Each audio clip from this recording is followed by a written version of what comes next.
probably Aziz Beige playing at left back. So look, we know Jordy Boss likes to go forward, but I think a big inclusion is Chicardi and the opportunity for him at centre back alongside Suter. Completely new look back four. It is. But look, Chicardi is an exciting one. I think Arnie has spoken a lot about creating that depth and building competition for places. And I think bringing in another young player like that is just going to add to that. Do you see them being able to get it done? I know that we won against NZ the 2-match series last September. Yeah, you'd expect us to. Look, we've had some good performance of late without getting the results, so hopefully we get the result tonight. All right, it's time now for the anthems. And on the other side, your commentators, Danny McBreen and Simon Hill.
So 69 years since they last played for the Soccer Ashes, Australia and New Zealand do battle for the recently found trophy once more, even if it is too fragile to make the long journey to London.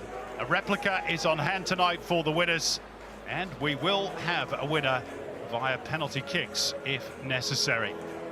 In 1954, Robert Menzies and Sydney Holland were the prime ministers of the two countries, and the combined population of the two nations was only just over 10 million, which is not far off the population of London today, which is the host city for tonight's historic encounter. The GTEC Community Stadium, of course, Premier League fans will know it as the home of Brentford FC.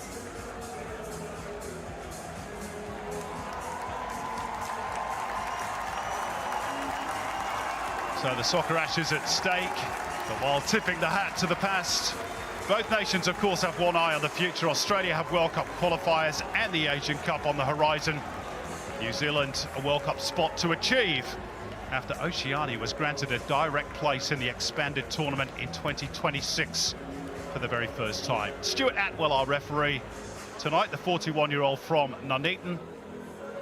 And interesting, the fourth official is Darren England, who was at the eye of the storm for disallowing Luis Diaz's goal for Liverpool against Tottenham, and was temporarily suspended from PGMOL as a result.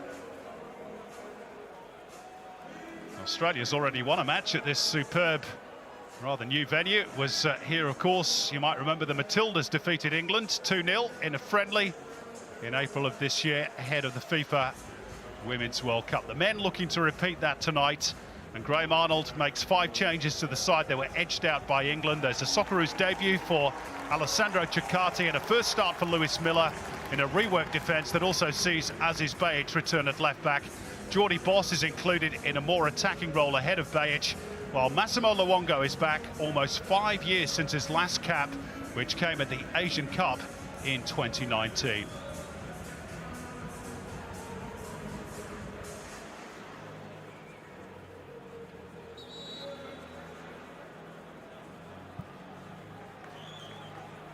As for New Zealand, 4 changes from the All Whites and the 11 that started against DR Congo. Michael Wilde replaces Nick Sarnev in goal. He played against Melbourne City for Venfret Kofu in the Asian Champions League recently. Bill Tuiloma is in at right back. Matthew Garber drafted into midfield with Sarpreet Singh suffering a calf problem.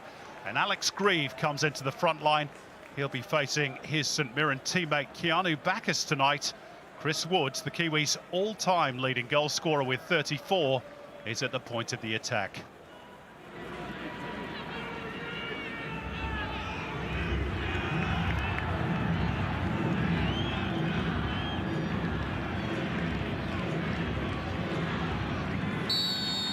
So it's New Zealand in the all-black strip who get us underway 69 years ago.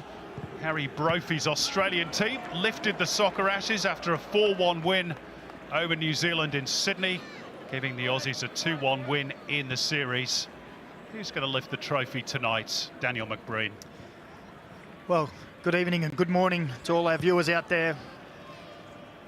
Well, I'm sure all the Australian fans out there are hoping Graham Arnold's men can do the job. We know it's a big feather in his cap.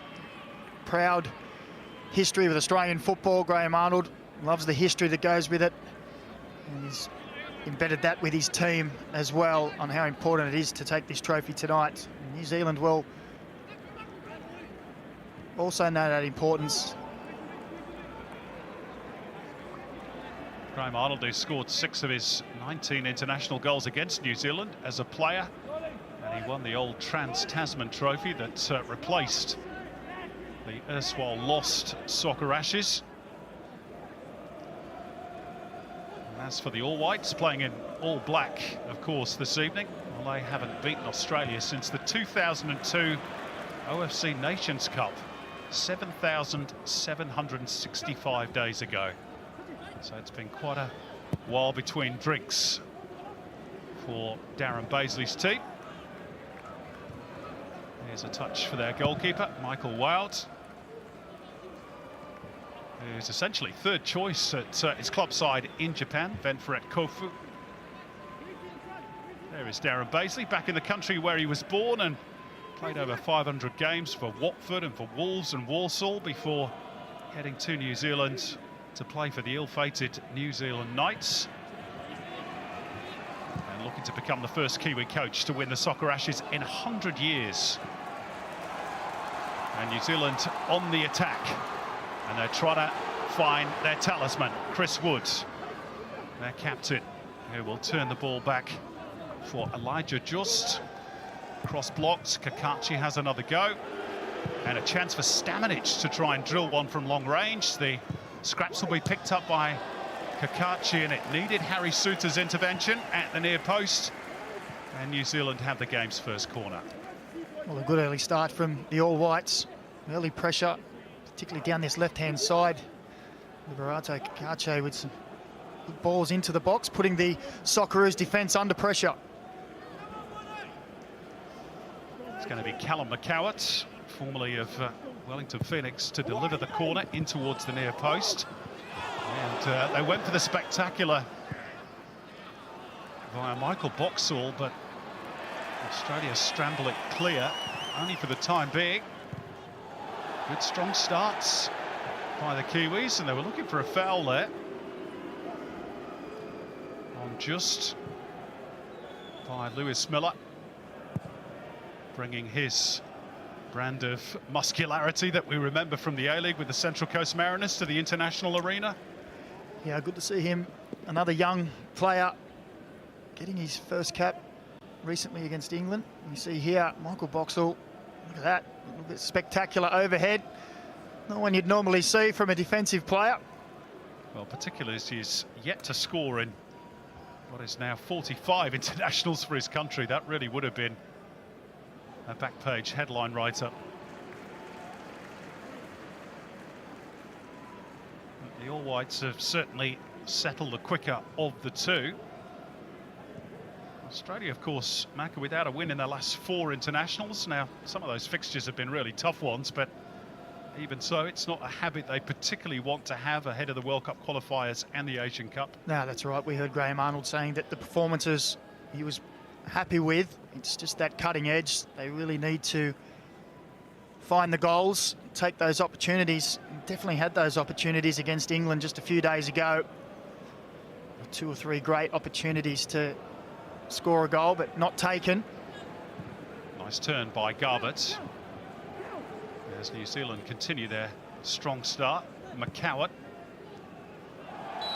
Garbett's clever, really. Trying to let the ball run across his body. He knew that Keanu Bacchus was arriving and therefore probably wouldn't be able to avoid contact. Well, you said it, Simon. New Zealand really seem to have settled into this game much quicker. There seems to be a lot of New Zealand fans in the crowd too that will be playing them on. Reworked Australian team, of course. Might just take them a little while to settle. That's a nice touch from Connor Metcalfe, who came as close as anyone to scoring against England at Wembley a few days ago. That's a foul by Marko Stamanic on the returning Massimo Luongo. One of New Zealand's biggest names in the modern game. Marko Stamanic playing in the UEFA Champions League for Red Star Belgrade. The first Kiwi to do that, incidentally, since Chris Killen back in 2008. But he was late there. He's been getting plenty of minutes in the league as well, sitting second on the table.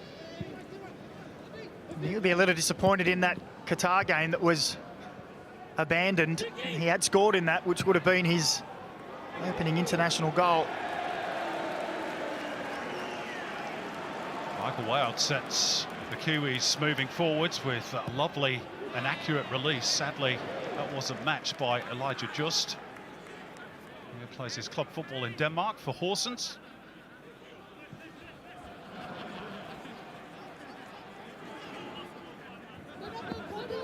Metcalfe linking up with Miller.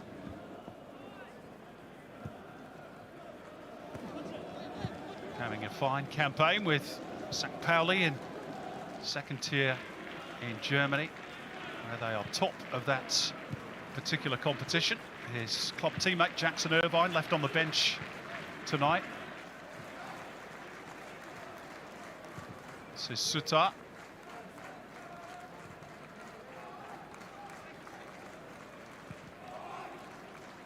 I'm sure Graham Arnold, who set the game plan up so well against England at the weekend, will be looking for his team to be a little bit more expansive tonight against the lower ranked Kiwis. Oh, without doubt. I think he'll be asking a little bit more aggression, a little bit more from fullbacks getting forward as well. Maybe the case why we see Aziz Bage and Lewis Miller both renowned for getting forward from those deep positions. Miller's been shut down here by Kakachi, and now it's Elijah Just. Has Kakachi in attendance. Looking for the little threaded ball through. Alex Grieve retrieves it. Stamanic. Nice little triangles being worked by the Kiwis before eventually Martin Boyle takes control for Australia.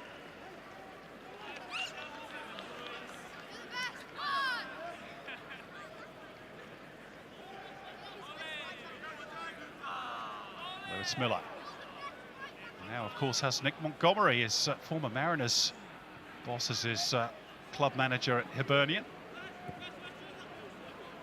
Started to establish himself in the first team at Easter Road this current season. They've got a big date coming up against Rangers at the weekend. Big week for Lewis Miller. Yeah, they have.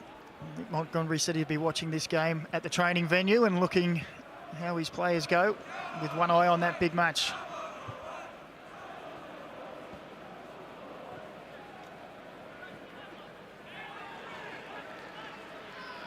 New Zealand throw off Lewis Miller.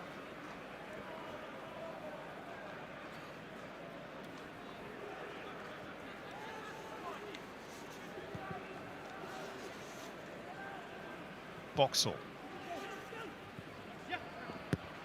Tuiloma. Turned back by Grieve. Michael Wild has a bit of time. Oh, it's not the greatest clearance, and unfortunately for the Socceroos, it bounced heavy off the chest of Geordie Boss. Otherwise, a chance might have been the end result. Yeah, Geordie Boss positioned well there, just a little too heavy on the chest, trying to bring the ball down.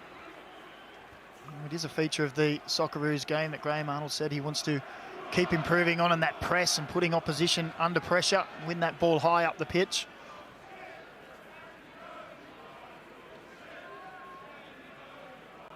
It's not the biggest crowd inside the GTAC Community Stadium, but it does appear as though the Kiwis have the majority of the fans on their side. This is Luongo trying to pick his way through a packed defence. Bacchus works it wide right for Miller. He'll hang it up for the far post, and Jordan Boss on the volley. A decent contact, but there were bodies in the way.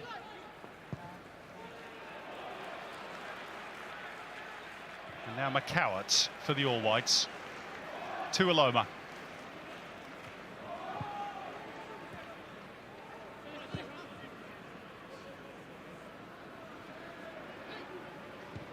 That's last win for New Zealand over Australia, 2002. And courtesy of a Ryan Nelson goal against a very under-strength Socceroos team back then. Metcalf getting the better of Stamanic, who was trying to thread it through for that run.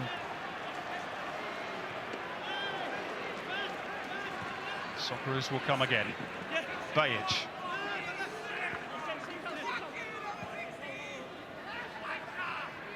Bacchus. Nice switch of play for Miller. Boyle. Went down under the weight of the challenge of Liberato Kikache. He thought there wasn't too much in it. What's your verdict? Well, I tend to agree with Kikache there. Boyle seemed to go down very easily.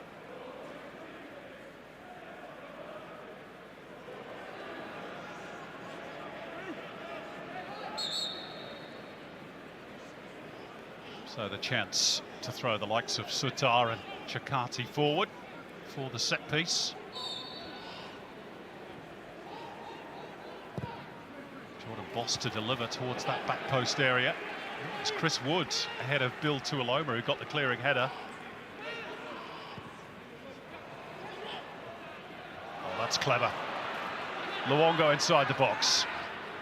Driven wide and back out again by Wood. Time for the cross, and back post was Chakati, and there is the opening goal. Mitch Duke with the finish, although Harry Suter is claiming it too. They'll sort it out between themselves, but what is clear is that Australia have taken the lead in the 13th minute after all that early good work by the All Whites.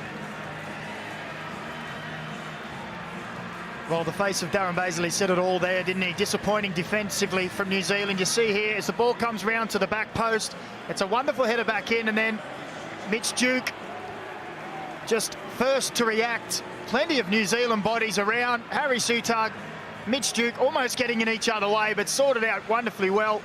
And Mitch Duke with a wonderful finish. But again, Darren Bazley will be looking at his New Zealand defenders there and thinking, what were you doing? Plenty of black shirts, but it's 1-0 to the Socceroos.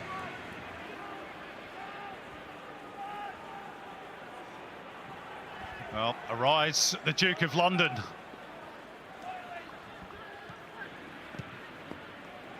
Mitch Duke, who is on the brink of promotion to the J-League with his club side in Japan.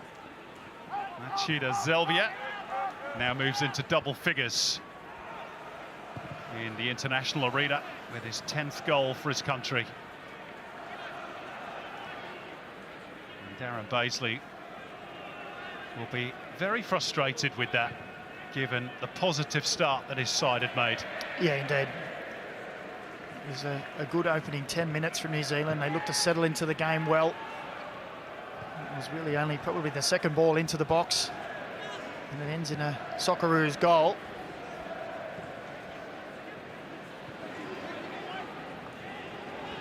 That goal, by the way, the first with the Soccer Ashes trophy at stake since Gordon Bunny Nunn scored for Australia back in 1954. In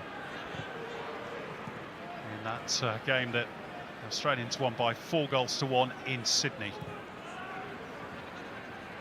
Good old Bunny. I can't profess to know too much, Simon. Do you know any more? I think he was from your neck of the woods, Macca. Well, a lot were back in those days.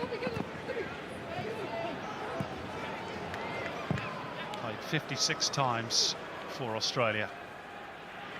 Passed away in 2008. It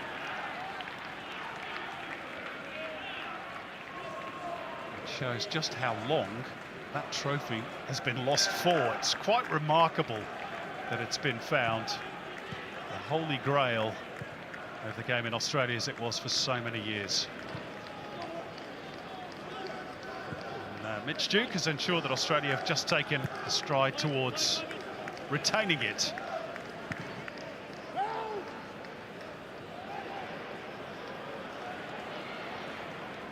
Here goes the ever-busy Martin Boyle. And unfortunately for Australia, that's offside against Geordie Boss. Well, he just made his run a little too early, a little too eager there. New Zealand back line was quite uniform, held it well.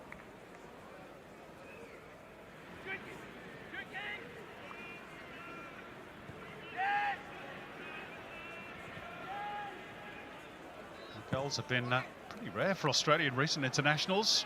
There's 2 in the last 3 as Matt Ryan comes out to play sweeper keeper. Chakati to clear up field.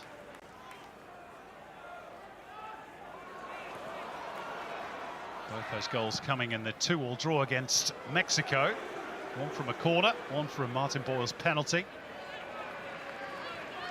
They haven't scored a goal from open play since the game against Ecuador back in March.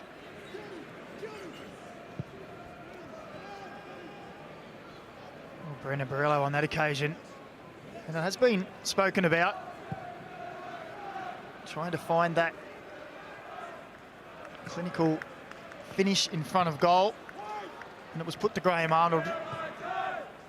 Where do we see that next individual player? Where is the next Tim Cahill, Harry Kewell? And he said, well, at the moment, it's a collective.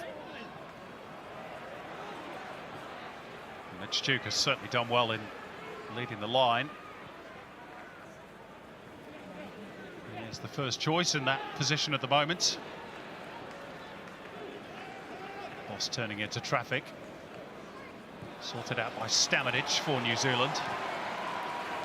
And worked out wide by Garbett. Australia quick to retreat. Stamanic will switch it with a beautifully flighted ball out to Elijah just on the left, but the cross rather floated into the gloves of Matty Ryan. Well, that was good defensive play from Lewis Miller there as the ball came across. Could have stepped out to press the ball, but realised the underlapping run of Ibarate Kakache. Just stepped off and allowed his midfielders to come across and help him. Nicely angled ball out wide by Duke. Luongo. Bajic with a little cutback, but it was read by Stamanic. And there's a flag in any case.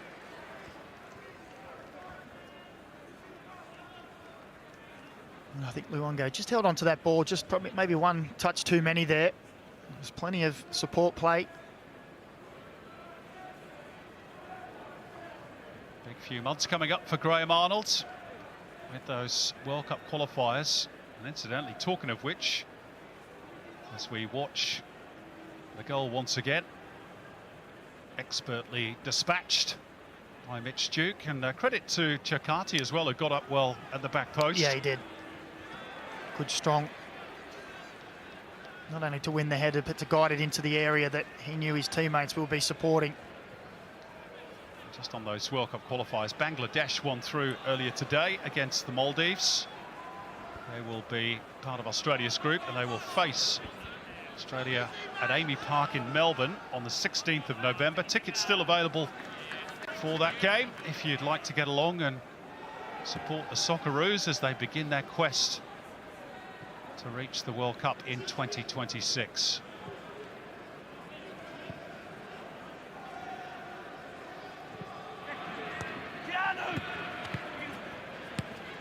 Just Kakachi.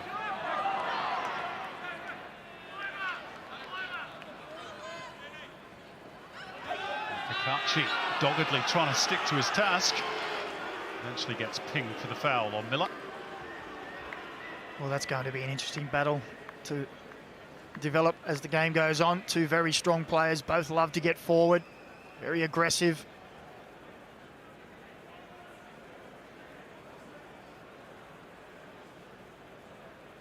Well, that right full-back position, you could say, is up for grabs, Macca. There's a few candidates. Well, He's one of them. He is. And it's one thing that Graham Arnold has said, that building over these last 4 years, he's trying to build a lot of depth, a lot of competition for places. Boyle slightly behind Geordie Boss, but he's got there. He's got Luongo in support. Boyle works it out for Luongo now. Near post, Mitch Duke was unmarked. Had his touch been surer, it might have been two. Yeah, it was a great run and a good ball as well. And he just couldn't get the feet sorted out in time as the ball came in quite quickly.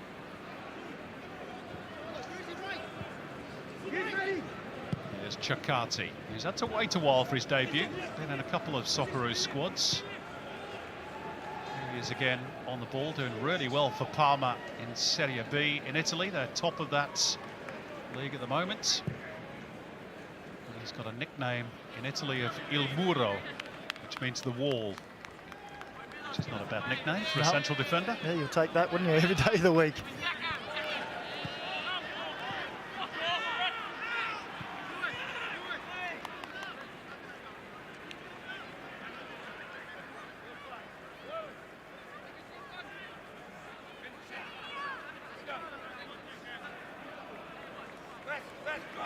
Graham Arnold, as he can hear, has got his voice back after shouting himself hoarse at Wembley a few days ago.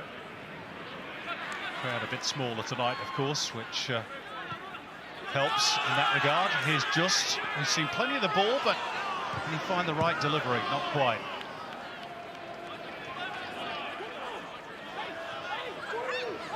Little threaded ball for Garbett. Chris Wood saying, I need a better service than that. Well, it's not through a lack of tryings, particularly down this left-hand side for the All Whites.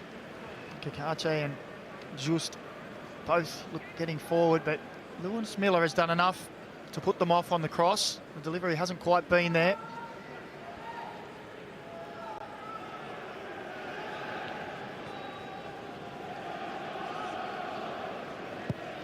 Matthew Ryan looking to become the first Socceroos captain to lift the Soccer Ashes since Kevin O'Neill back in 1954.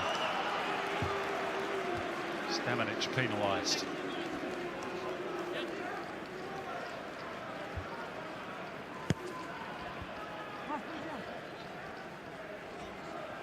Just a little bump on Massimo Luongo.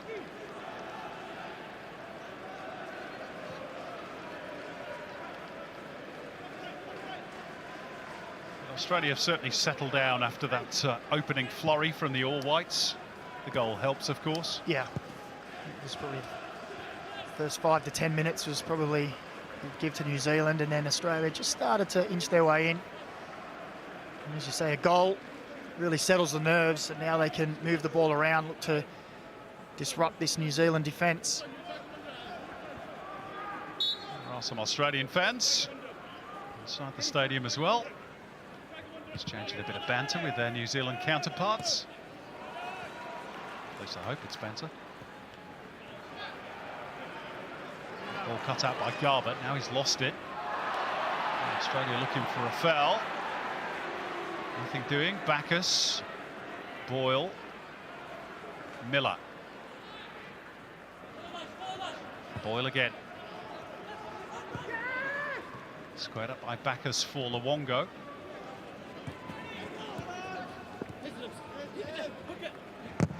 Miller losing out and eager to atone. It's quickly right down the throat of Liberato Cacace.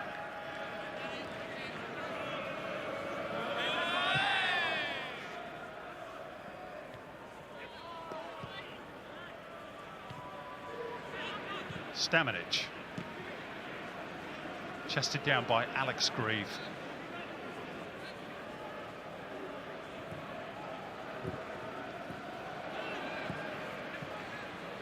New Zealand losing out in midfield. Boss going to have a go here.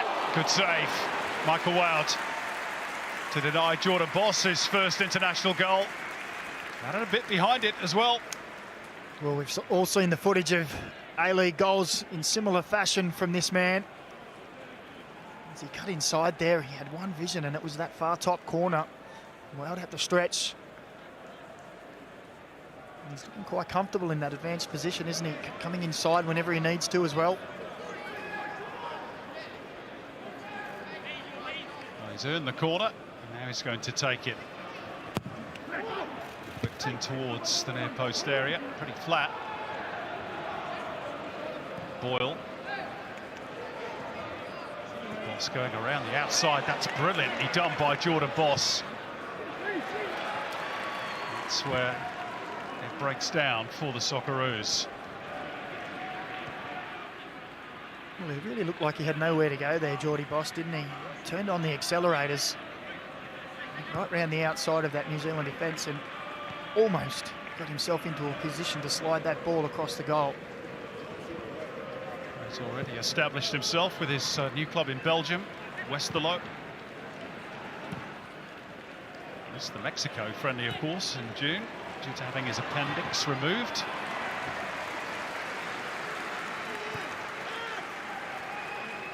He's earned his team another corner here off Michael Boxall. And they just seem to have stepped it up a gear, the Socceroos. There's the New Zealand contingent. I think they call them the white noise, don't they? They're very vociferous tonight.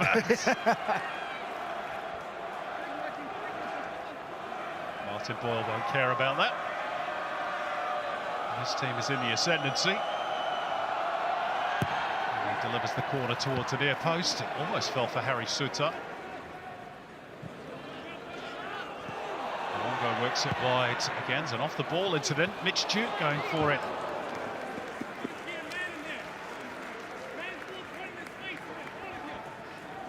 Well, a shake of the head from Mitch Duke. Found himself again in a little bit of space. There was another decent ball in. You see just across that 6-yard box. Central again.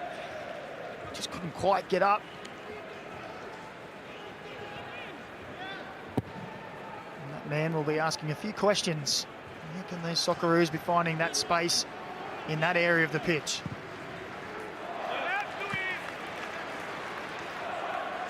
Elijah Just.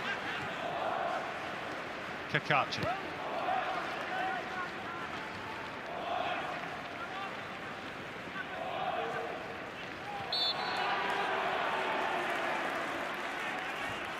Bacchus from behind on Garbutt.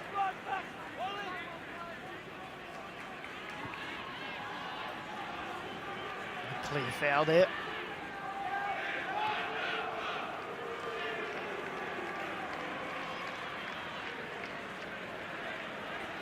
Pinaka. Clip ball over the top was the right idea. Just a fraction too heavy for Callum McCowart.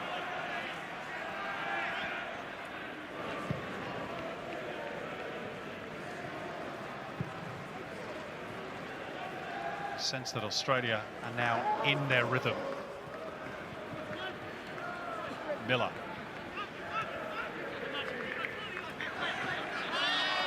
Almost went down a blind alley there, Lewis Miller. Managed to readjust.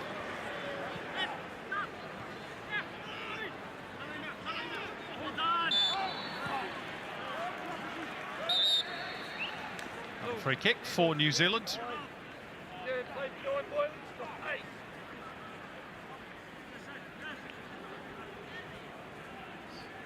Metcalf had a bit of a nibble.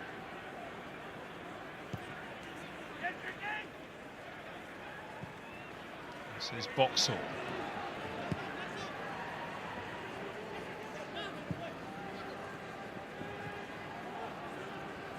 the way back from Marko Stamanic for Michael Wild.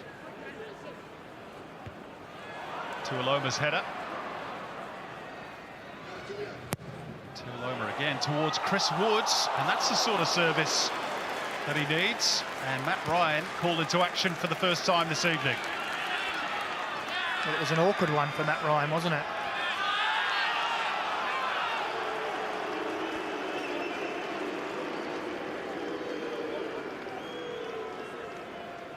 Isn't that too much to do?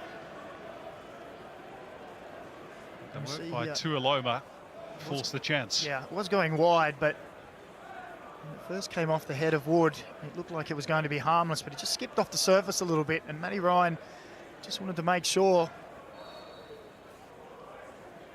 He is dangerous in those areas if you give him the service, Chris Wood. Scored the 91st minute penalty that earned the All Whites a draw in their last game against the DR Congo. Also had a couple of goals disallowed in that game. Scorer of 55 goals in the English Premier League. He is a quality striker, but he does need service, as all strikers do.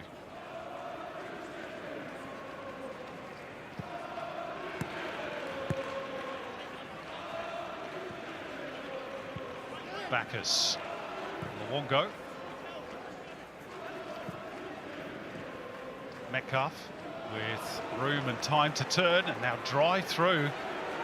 Big gap in the New Zealand midfield. Boss leaves it for Luongo. Miller available. There by Painaka. And then further clear by Stamanic. Luongo had time to get the head up and almost picked out the run of Mitch Duke, but not quite. The Australian midfield is starting to find its feet. Luongo has been involved in plenty in that more advanced position. And Connor Metcalf has shown some good feet, moving that ball around. And every time they get some space, Mitch Duke is making dangerous runs in and around the box.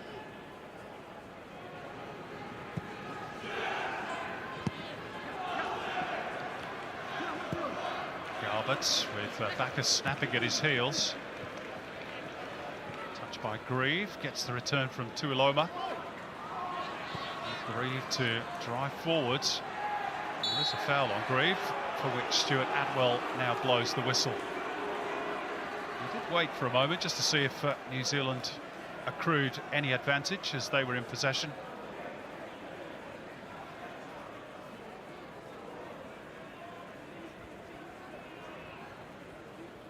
Fairly hefty whack for the player from St Mirren.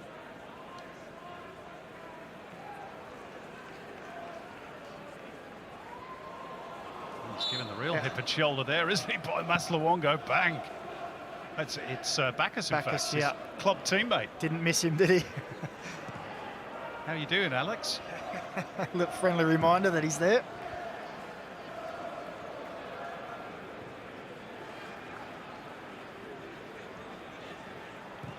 Australia have numbers here. New Zealand A bit light on, but they managed to recover. Stamanic to drive them forward.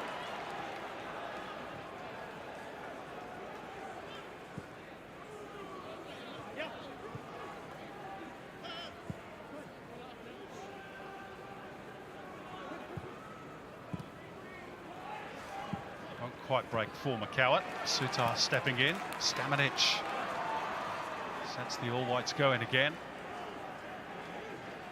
To Iloma.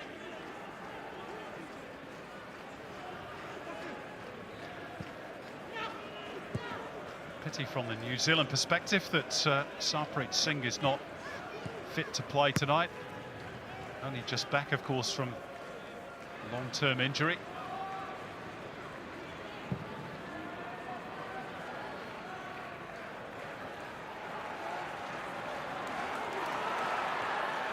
Now, Chris Wood. Elijah just on the left. New Zealand threatening.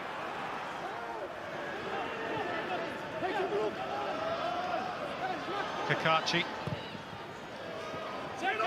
Deep towards Tuiloma at the back post, and seen behind by Aziz Bayic. Couldn't afford to take a risk.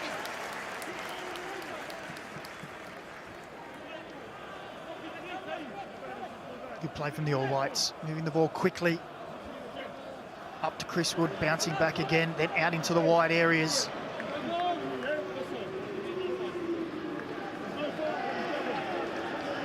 Michael Boxall, one of the potential targets on this corner, but Sutar gets firmly clear. Picked up in the deep by Kakachi. Let's call that ambitious. He heard the crowd, didn't he? Calling for the shot. Very ambitious indeed. Mitch Duke with the only goal that matters. And he was close to getting a touch on that floated ball in from Maslawonga, which might have made life difficult for Michael Wilds.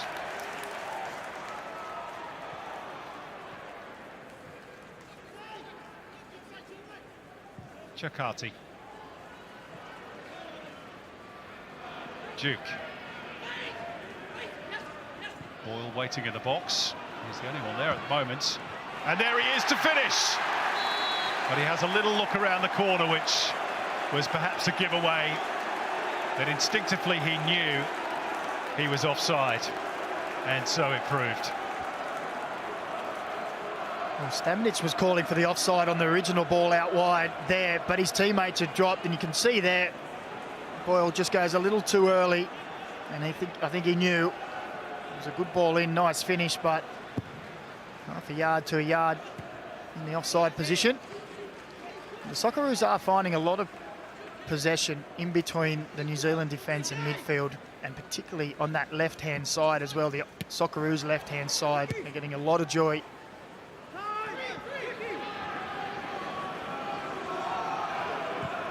Maybe something for Darren Baisley to assess at half-time.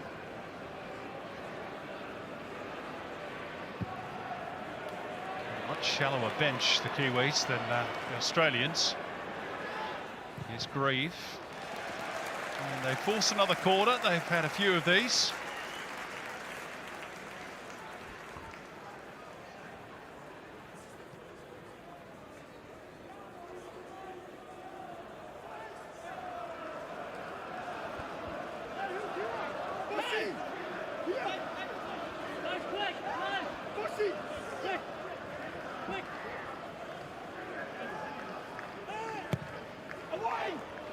Up goes Tuiloma.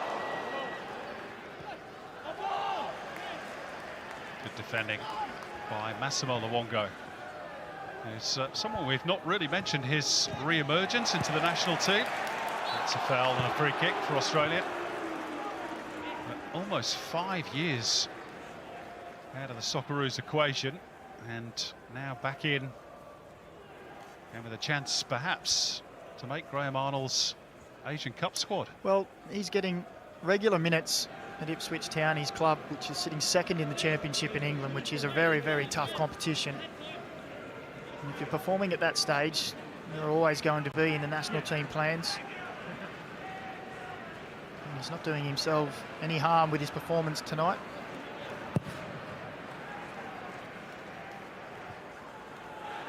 Not many left now, of course, of Ange Postecoglou's 2015 Asian Cup winning side. Luongo is one, as is Bajic and Matt Ryan still around. Matt Leckie is not part of this squad due to injury, of course.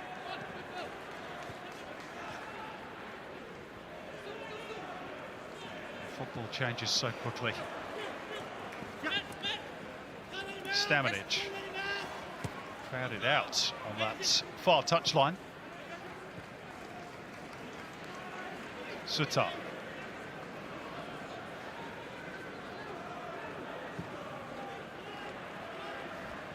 Duke. And again, those spaces between the lines.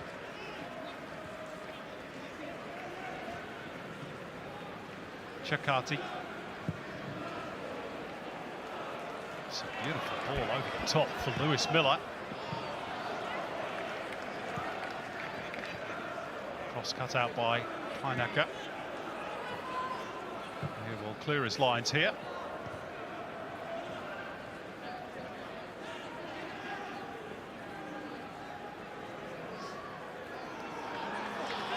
Which way does that throw go? Australia get the verdict. Jab forward by Bacchus, and Heineke getting a little too close for comfort on Connor Metcalfe.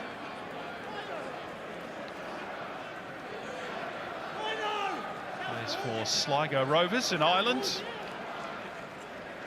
Actually born in the Netherlands, hence the name, but his family migrated to Rotorua when he was just 3 years old.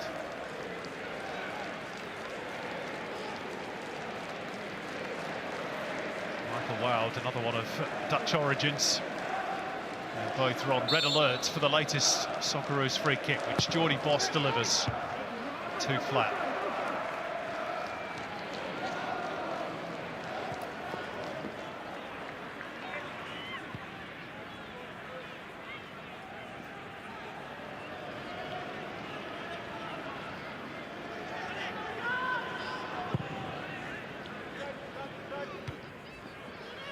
Miller's header.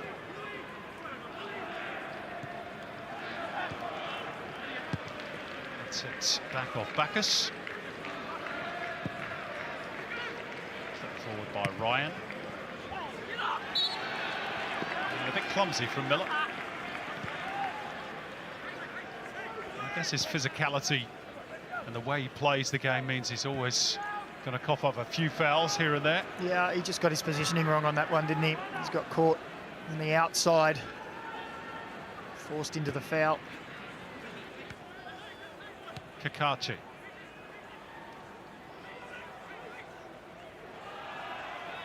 Alex Grieve is swapped over to the left-hand side for the moment.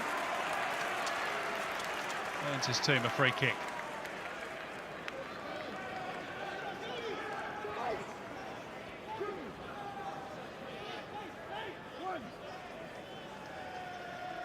Well, he tried to keep his feet, didn't he?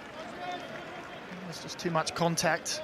It's a promising position for a free kick for New Zealand just a few minutes before half-time.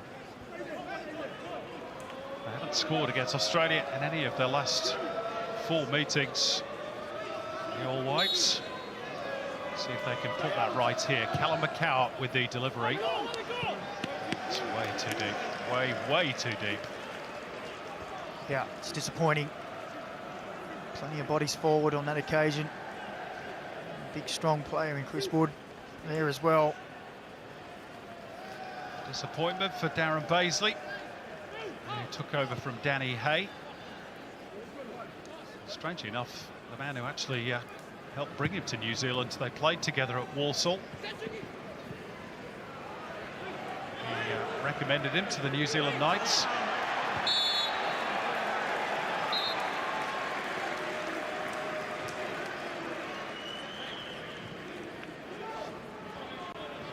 Well, Massimo Luongo can see the funny side to it. He couldn't see the foul there. There's a little shove in the back. And then a little bit of physicality straight after there. from Vauxhall.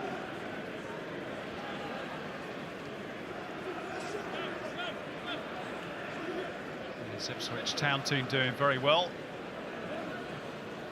Currently second in the championship. Teammate Cameron Burgess on the bench tonight after consecutive starts. And New Zealand with another set-piece chance. Matt Ryan calls for it and claims it.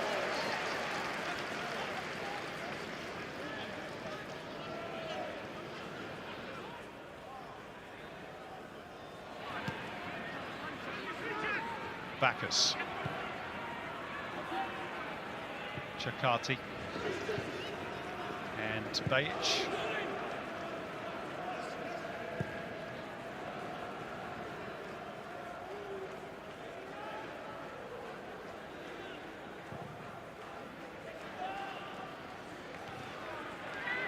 That's a lovely header by Duke. Australia building nicely. Pineapper's intervention was timely for the All Whites. Now just linking up with Kakachi again. Oh,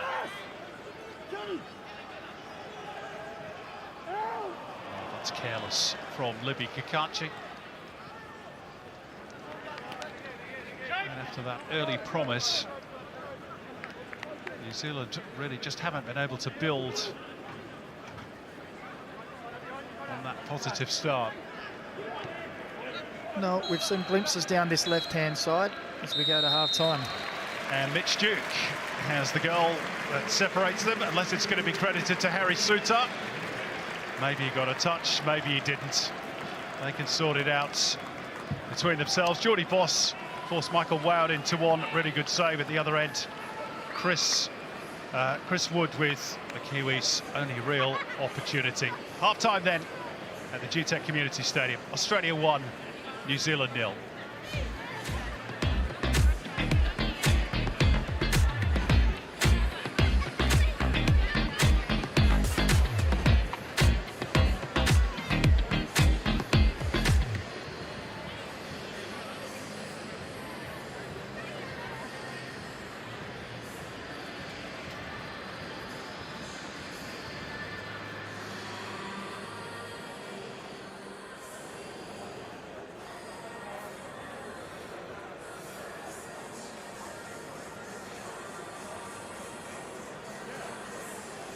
Thanks, Tara. It'll be feeling a bit like an away day for the Socceroos at the moment. Certainly the New Zealand fans have been the ones the more vocal. I know we're playing for the Soccer Ashes trophy. It's felt a bit like the Cricket Ashes at time. They've even brought out the same old Aussies, always cheating chant. Graham Arnold, much like he did at Wembley, trying to drown the crowd out. He's been yelling the entire first half, just urging his team to press, press, press. That has been the main message from the Socceroos boss. So they'll be looking at subs for the second half. One that could happen. Mitch Duke just went down, just seemed to have a little ankle concern. Did play out that first half, but if he isn't right to go, Brandon Morello would be the logical replacement there. But we should soon find out if there are any halftime subs, because the second 45 is just around the corner.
In the heart of West London, the Socceroos and the All Whites contest the historic Soccer Ashes trophy for the first time in 60 years. And what a moment this is. Well, interesting to see that both of them claimed it, being Mitchell Duke and Harry Souttar. But who will it be awarded to?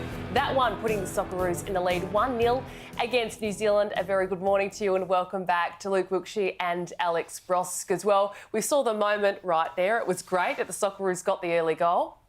But who scored the goal? Doesn't really matter. It's a goal. We go ahead.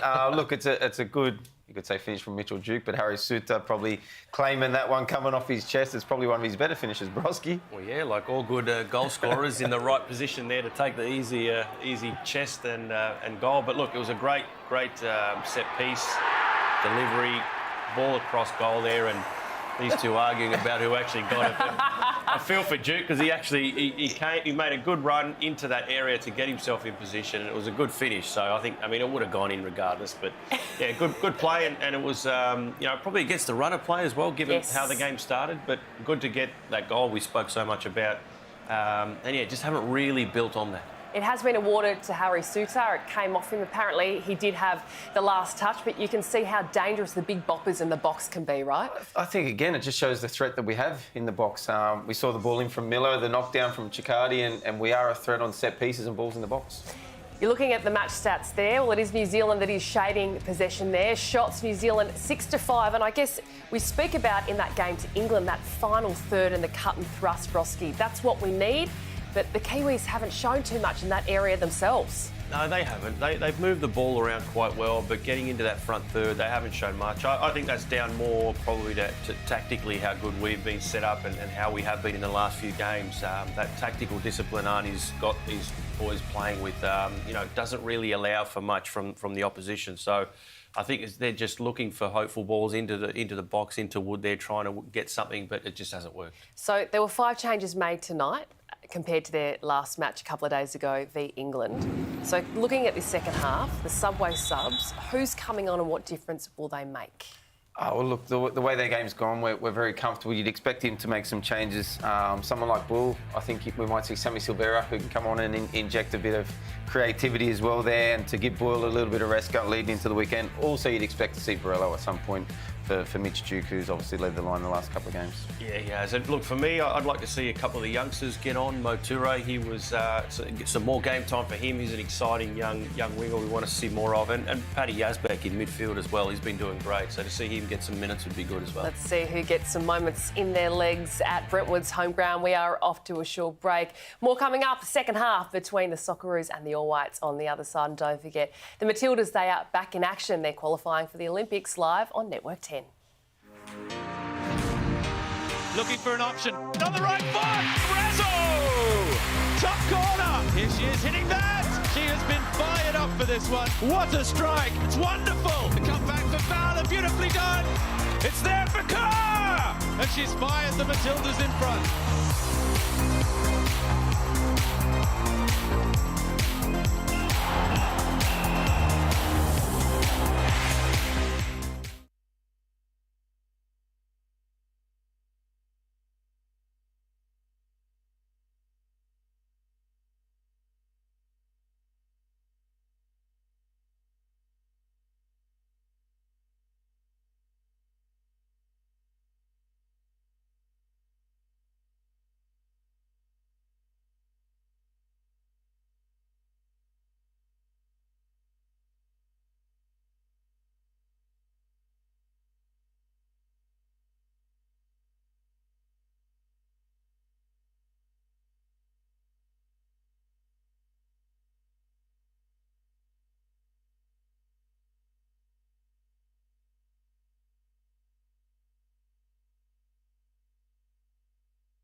The Soccer Ashes, it returns to competition in London's West tonight between Australia and New Zealand. This tightly contested rivalry goes all on the line. Geordie Boss there, gosh, he's been incredibly dangerous, playing in more of an advanced role on that left-hand side, but it is the Socceroos that are in the lead.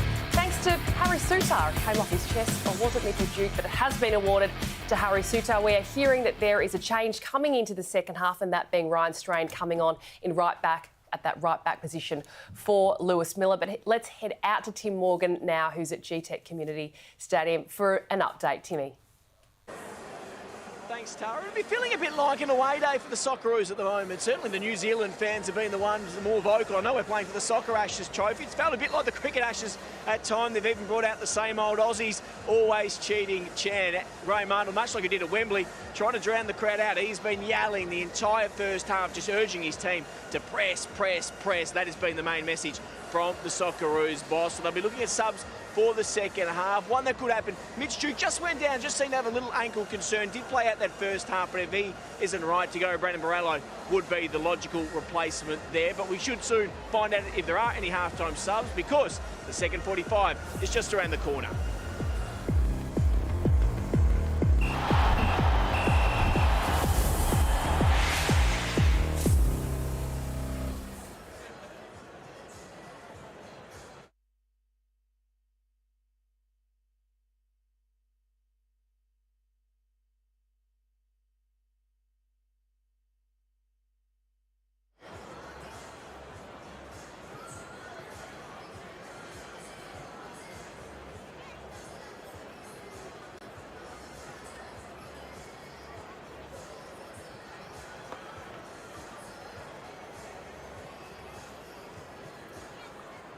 Well, the second half not too far away at the GTEC Community Stadium. Confirmation that Harry Sutar has been credited with the goal. Ball flicking off his chest after Mitch Duke volleyed it towards goal. We'll wait to see if Graham Arnold makes any changes at half-time. Rumour is Ryan Strain for Lewis Miller. We shall see. And there we go. That is confirmed that Ryan Strain will be coming on. He started, of course, against England at Wembley. Had a good chance as well.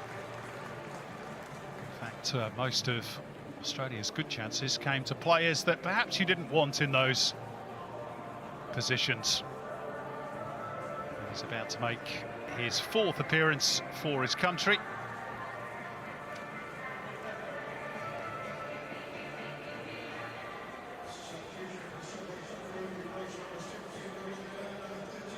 More changes to come, no doubt.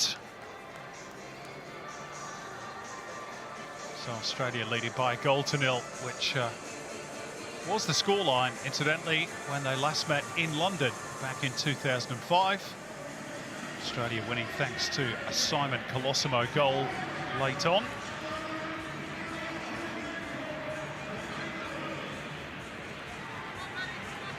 New Zealand made a strong start to the game this evening. First 10 minutes, they attacked. But really, chances for the All Whites have been few and far between. Just that one effort from Chris Wood, which was probably going wide in any case. In Australia, Daniel McBride might even have had one or two more. Geordie Boss producing one fine save out of Michael Wade. Yeah, it was a great strike from Geordie Boss and an equally good save. Mitchell Duke has looked threatening at times with his runs in the box. I wonder if Graham Arnold will be asking his team just to maybe control the match a little bit more. Have a little bit more possession, move this New Zealand team around and probe and look for those spaces to capitalise. Sutar stepping in front of Wood, and then there's heavy contact on Michael Boxall, which produces the whistle. Michael Boxall, who A-League fans will remember from his stint with Wellington Phoenix. Got a real coat anger there from Geordie Boss, now playing in the United States with Minnesota United, where he's been for the last 6 years. going to be an Australian throw, bounced up and off the face of Alex Grieve. Luongo fighting Ryan Strain forward.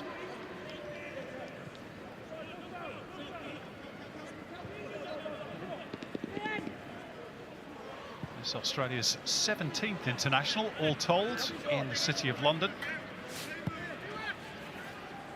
Their last win was against Saudi Arabia back in 2014, but they're well set here. Metcalf almost able to release Geordie Boss. Now Chakati. He's had a very solid debut. He has had a hand in the goal as well, adding to his defensive duties. Sutar, and nobody's picked up Geordie Boss here. It's Metcalf. Now Luongo. 3 at the back post if they can find the angle. Might not need the angle. Geordie Boss trying to curl it into that bottom corner. He's had a couple of sights of goal this evening. Darren Bazley has so far resisted making any changes for the New Zealanders. Does have Ben Wade available. And Joey Champness on the bench as well.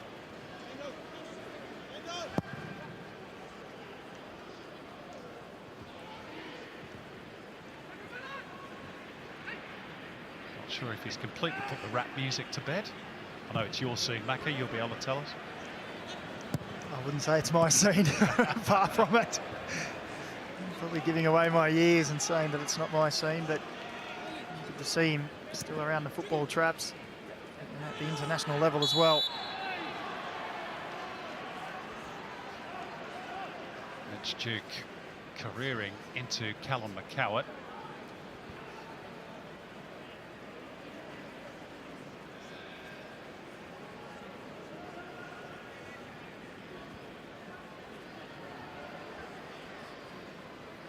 Clearly hurt. The former Wellington Phoenix player. Darren Bazley hasn't considered the current A-League players for this international, given that the new season doesn't kick off until this weekend. You'll see every game, of course, live on Paramount Plus throughout the campaign of the A-League men's season. New Zealand needs a bit better delivery from a set-piece situation than that. They're still on the attack. Wainaka works it wide for Tuiloma and slung in by Garbutt. That's better. And it needed Harry Sutar's intervention. Yeah, it was a dangerous ball, wasn't it? A little whip across that 6-yard box. Needed a big frame of Harry Sutar to stoop and head away. And they started the first half well. They seem to settle first 5 minutes, New Zealand, and have done in the second as well. Darren Bazley will be wanting to see that continue a little further into the second half. Corner into a decent area, but there's Mitch Duke underneath it. Bajic and Luongo trying to clear their lines between them. Bajic almost turning into trouble. Still might be in a spot of bother. Well, they've done well to get out of that little pickle, the Socceroos. Yeah, composed play there, as his Bajic was in a little bit of trouble, but Keanu Bacchus came and supported well in a little pocket, composed. Now they win the corner. The throw-in, sorry. I wish it was a corner. Yeah, optimistic.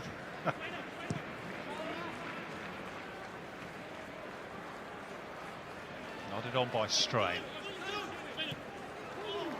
Martin Boyle and Strain not quite on the same wavelength.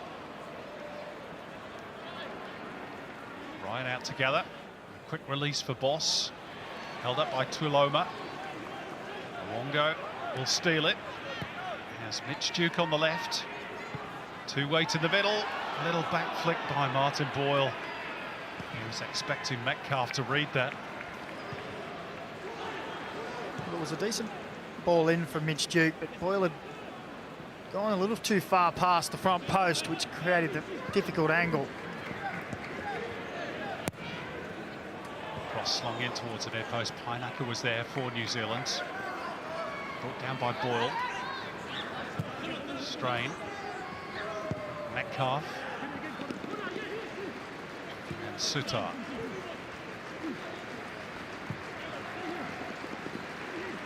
Sutar now with 8 goals in 19 internationals. We asked whether Australia would be able to find a goal scorer. Maybe they have one already.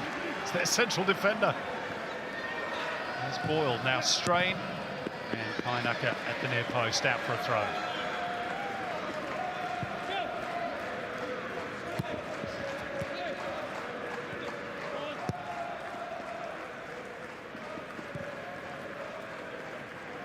Chakati.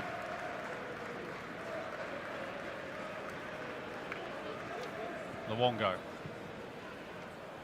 Nice triangles being worked by the Australians. Bajic trying to steal in behind Chris Wood, who, to his credit, tracked the run of the fullback, doing his defensive duty.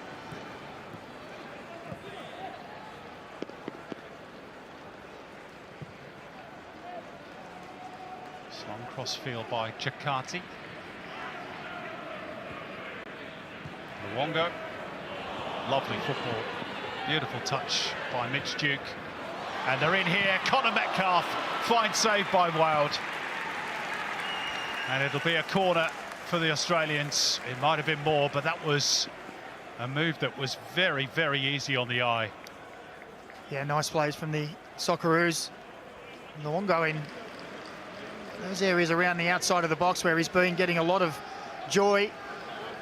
And the turn and strike was good as well from Metcalf. And Wild equal to the task. Sutar, an ever-present danger from set-piece situations. It's worked short for Boyle. In it comes. And Metcalf heads over.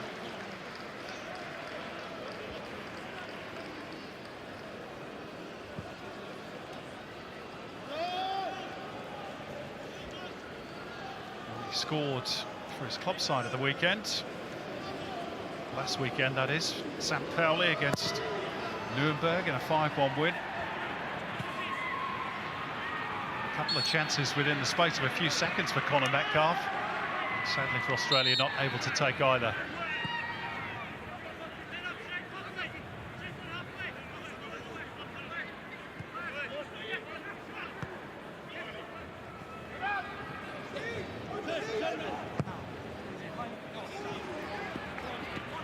Duke. Held up by Boxall. Mitch Duke felt literally. Graham Arnold too. Stamenic. Garbett. Sutar in the right place at the right time. And there's that space again in midfield for Connor Metcalf to drive into. It's a lovely threaded ball. Martin Boyle forces a really good save again out of Michael Wild. But the New Zealand defence was carved open. Bacchus's cross is charged down by Kakachi, and it's going to be a throw. Well, that's the space that we've seen both Luongo and Metcalf in particular get. As soon as the Australian midfielders face forward in those positions, the New Zealand backline has to retreat, because that man, Boyle, and his compatriots are willing runners forward. And the Socceroos have a corner now. Well, Australia pushing for that all-important second goal. Graham Arnold has driven home the message they need to convert good performances into wins. Jordy Boss towards Sutar at the back post. Pinaka holding him at bay for now. Luongo. Sutar joining in as a playmaker, floating it towards the back post. Nodded away by Grieve. New Zealand pinned in their own defensive third. Boyle around the outside, but Kakachi there to meet him. But it's wave after wave of Australian attack at the moment. Luongo's ball, and back post was Duke. He was ever so slightly off balance. Awkward to execute. Well, he was stretching. but again, he's causing problems. The movement in the box, you see here, it's on his weaker side, the left, but he's always looking to get off the shoulder of a defender, look to get him behind them.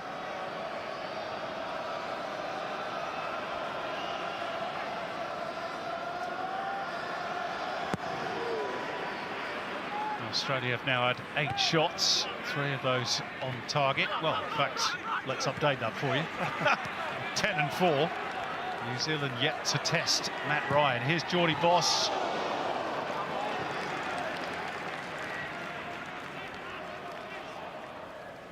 Yeah, that sums it up.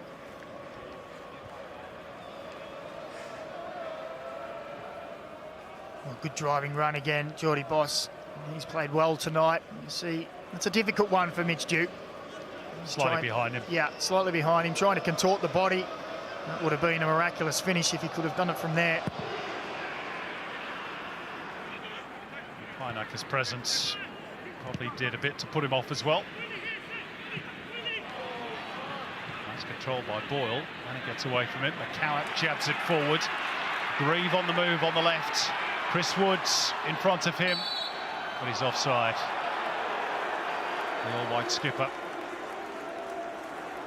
It's been rather peripheral, Chris Wood, in an attacking sense.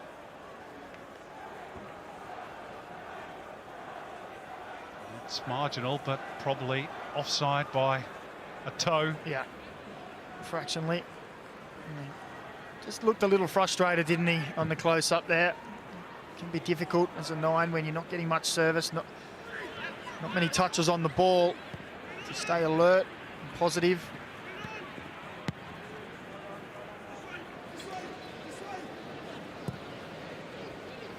Matty Ryan directing operations, giving Chakati plenty of instruction.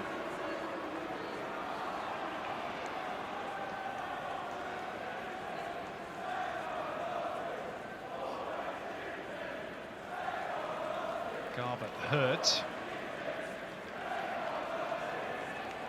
Nothing to do with Connor Metcalf. I think actually when he reached out and caught Connor Metcalf and just twisted the ankle, caught the toe in the back of Connor Metcalf, and he looks to have come out the worse for wear.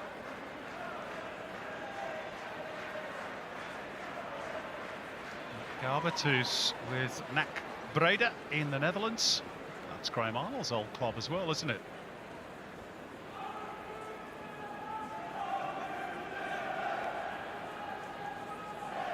He was on loan with NAC last season from Torino. He has now made the move to the Netherlands permanently. Just on Connor Metcalf, Macca, do you agree that he's almost put himself in a position now where he's, I wouldn't say an automatic first pick for Graham Arnold, but he's getting there? Yeah, he's put in some wonderful performances. I think he's linked up well with all the midfielder that he's played with as well in each match. As we have another look at the goal, and you see there, just as Mitch Duke strikes the ball, it just comes off the chest, but Mitch Ducati gets up strong and just clips the chest of Sutar, who says straight away, that's mine. Thank you very much. There's my 8th goal for the country. Mitch, you can stay on 9. They all count.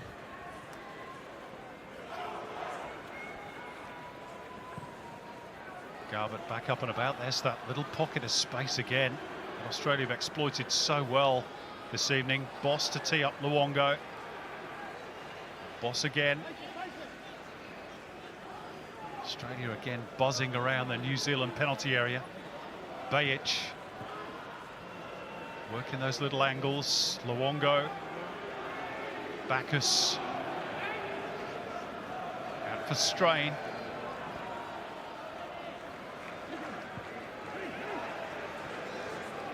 Graham Arnold so far will be frustrated, well, particularly with that pass from Harry Sutar, that they haven't managed to build on that solitary goal in the first half.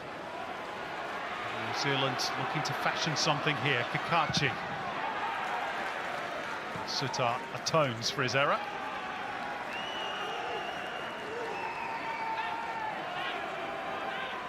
to see him back in the Leicester City first team as well for the first time this season. Played his first game of the campaign against Stoke previous weekend before the international break. Back in favour perhaps under Enzo Maresca. And that all helps Graham Arnold, of course, as well.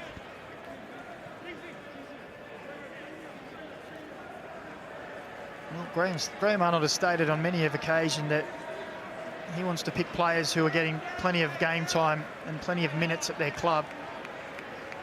It helps his cause when called upon. Off the head of Duke, but not where he wanted it to go. And was that a touch clumsy from Bacchus? The Kiwis thought so. Here's Kakachi, though. Sutar had front position ahead of Wood. That's a foul, though. This time by Metcalf on McCowart. New Zealand just a little bit frustrated here. They don't feel as though they're getting the rub of the green from Stuart Atwell.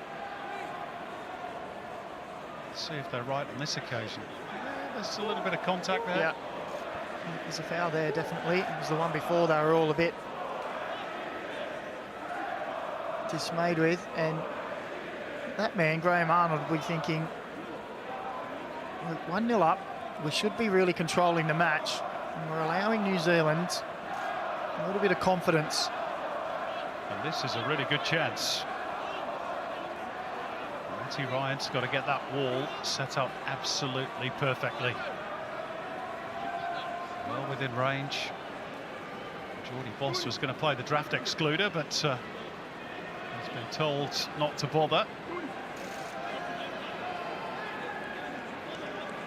Like Bill Tuiloma fancies this particular opportunity. Could be a key moment. Tuiloma. Oh, it was a good effort, wasn't it? Goodness me. He got the whip and the dip, and only the crossbar saved the Socceroos. Well, credit to Matty Ryan there. He knew the dimensions of the goal and let that one just cannon off the top of the crossbar. Bill Tuiloma, the nice strike and a little bit of confidence builder for the All Whites. That's easily the closest that they've come to a goal this evening. Now they've got a bit of a spring in their step, the All Whites. Just a little bit far for Alex Grieve to retrieve, but quickly won back by Michael Boxall.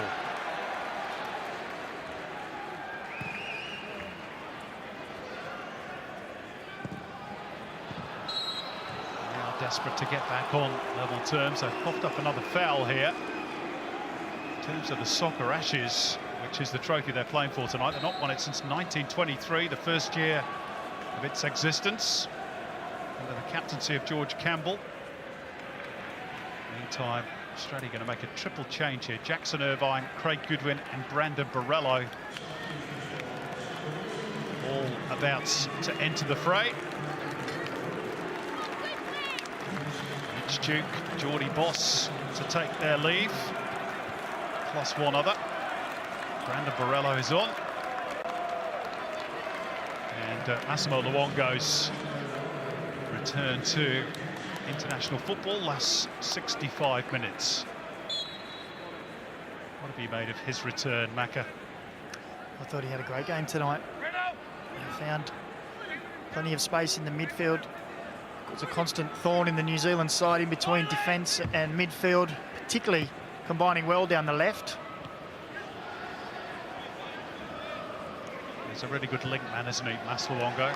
Goodwin quickly into the action, so too Jackson Irvine. Maybe those changes made by Graham Arnold just as a response to that little bit of a New Zealand resurgence. Yeah, I think so. Hasn't seen the team really go on and take control of the match, so needed an injection of some fresh bodies. I'm sure Darren Basie's going to make some changes as well. Here's one of them, Joey Champness, who we talked about earlier. He's going to replace Alex Grieve. known, of course, Joey Champness, to enter the A-League, formerly with the Newcastle Jets and Brisbane Roar. Now playing in Turkey with Adanaspor, second division in that country. On for his 8th cap.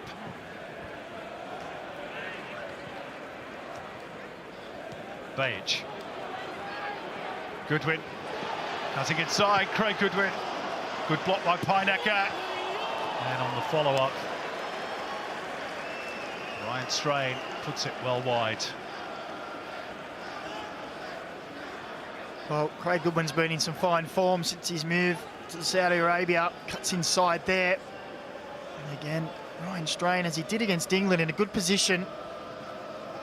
Not quite the finish that man wanted, as you can see.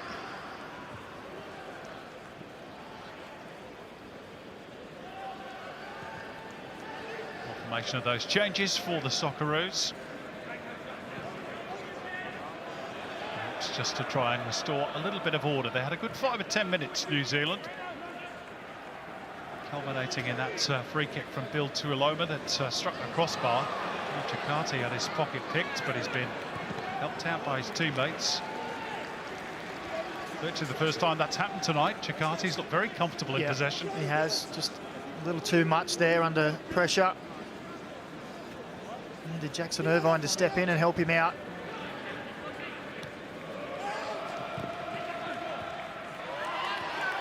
Lovely work by Irvine. And Borrello and Goodwin complete the triangle, but the whistle has gone for a flag. Some of those combinations at times have been delightful. Yeah, Jackson Irvine, fantastic. That's another tight one, probably just right again. Jackson Irvine's been involved in only a couple of placings coming on, but looks really sharp.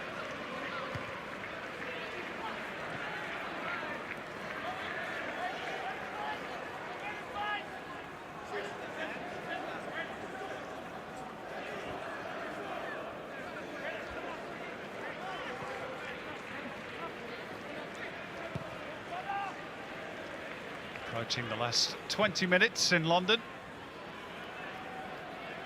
Australia still leading thanks to that first half goal that's been accredited to Harry Suter.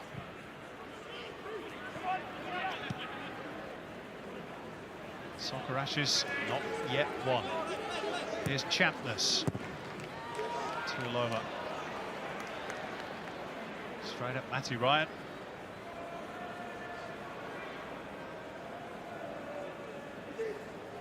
He's doing really well, incidentally, with Alkmaar in the Dutch Eredivisie, the Socceroos skipper. Second in that particular league, and he's conceded only 4 goals in 8 matches. They beat Ajax away last week, which the clubs outside the big 3 don't do too often.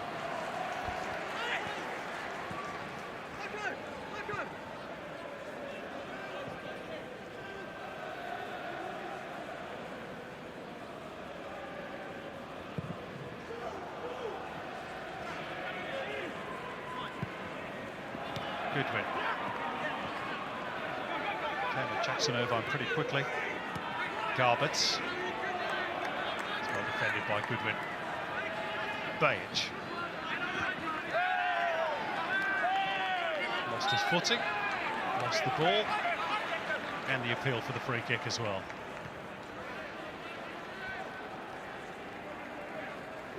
I guess the next question, Macca, is at what point does Darren Baisley make another change and maybe bring on a Ben Waine and try and go for it a bit? Put on Champness, of course. Yeah, well, we've just gone into the last 20 minutes, and I think he's probably asking the same question of his assistants. When do we do this? Because the game has gone a little scrappy in this last 5 minutes or so. No one's really been able to get a hold in the game. Maybe another substitution may just swing that in their favour. Ben Waine would be the obvious one off the bench for New Zealand. Graham Arnold has made several changes. Darren Beatty, just the one so far. Boxall for Wood. This ball angled out wide left. Elijah just finds the way forward, blocked. He's in position for the return here from Kakachi. He's scampered clear of Martin Boyle. The cross isn't of the best quality though. Swept away by Goodwin. Here are those changes. Yep, I did think it might be the introduction of Ben Waine. Elijah just wanders off on the far side of the pitch, to the acclaim of those New Zealand fans who've been pretty noisy tonight. And the Waine train arrives at the station. And we're also going to see the introduction of Nico Kerwin in place of Bill Tuiloma, who came as close as anybody for New Zealand with that free kick that came back off the crossbar. Nico Kerwin, if surname seems familiar, it's because it is. He is the son of legendary former All Black John Kerwin. Part of a pretty incredible sporting family, in fact. They represented New Zealand in 5 different sports, all told. Here's Goodwin as Australia looked to make the game safe. The first touch from Borrello, though, was heavy.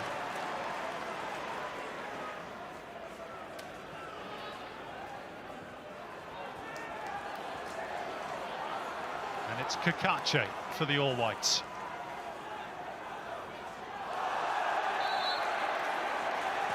Right straight, judged to have fouled Joey Chapners.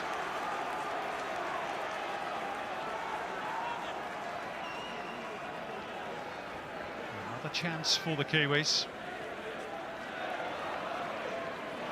Well, at this stage of the match, Australia have anything but secured the match, and it could go if the field could go any way. New Zealand feel like they're right in this game. Here's Kakachi's free kick, which has a good shape to it, but Matt Ryan, that's a brilliant play. Yeah, commanding his area there. Up strong and aggressive. Jackson Irvine has perhaps copped a bit of friendly fire as Ryan flew through the air.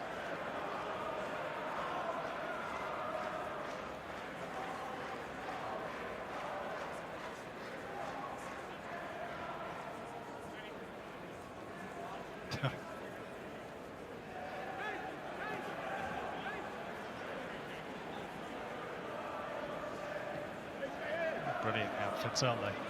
Well, they're committed. It's good to hear them in fine voice as well. It's not the biggest crowd inside the stadium tonight. Some of the neutrals, of course, who might have come. Probably more interested in England, Italy, down the road of the Euros at Wembley. This is Borrello. It's going to be a corner off Boxall.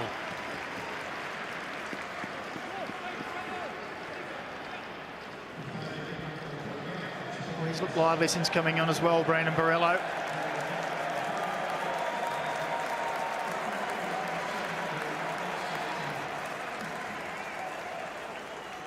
See the attendance, 5,761.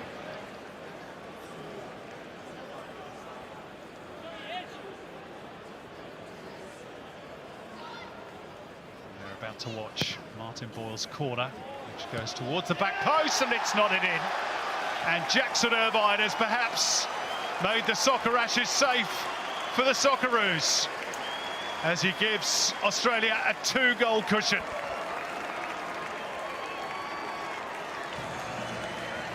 Well, it was all too easy for the Socceroos there. Saw a couple of occasions in the first half. New Zealand defence with balls into the box, not quite doing their job. And on this occasion, Jackson Irvine found himself free at the back post. It's a nice ball in. It's rather high and lofted, but you see Jackson Irvine is in his own space. He just backs in and he gets up well and nods it home. He's just found himself in too much space just beyond the keeper, gets up in front of Boxall and puts it away. And it's the second goal that Graham Arnold would have craved, delivered by the substitute. 9th goal for his country, Jackson Irvine, in his 58th international. Darren Bazley's team now have it all to do. And finally, Graham Arnold will no doubt think, we've got what we deserve. They have been the dominant team, but whilst the score was just the one, New Zealand always in with a chance. Much more difficult now. Australia perhaps fancying a third. Irvine.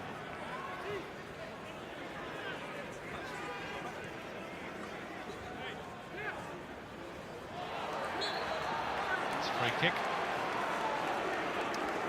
Where you say, Simon, that they might be looking for a third. I think this is where Graham Arnold would really like to see them turn the screw and go on and really cement that dominance with a scoreline that matches.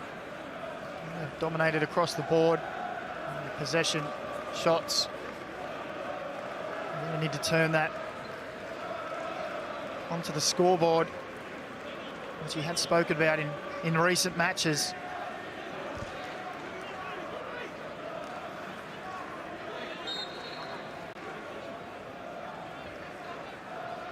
Free kick work short, cleverly lifted over the top for Martin Boyle. Oh, and tantalisingly across the face of goal. Still there for Bajic. Away by Kakachi. And a second time. And then Craig Goodwin. A resounding thump as his boot connected with the ball, but way too high. Martin Boyle caused all the danger there with that little run in behind. Yeah, smart play. Breno Barillo just inches away from making it a third.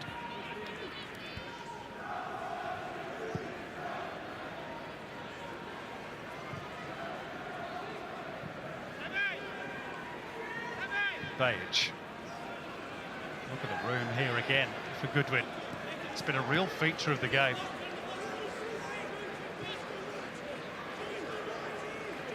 Well, I do think when Darren Bazley goes back with his staff and analyses this game, he'll probably see as well let this play. Boyle. Cleared by Garbutt. Helped further away.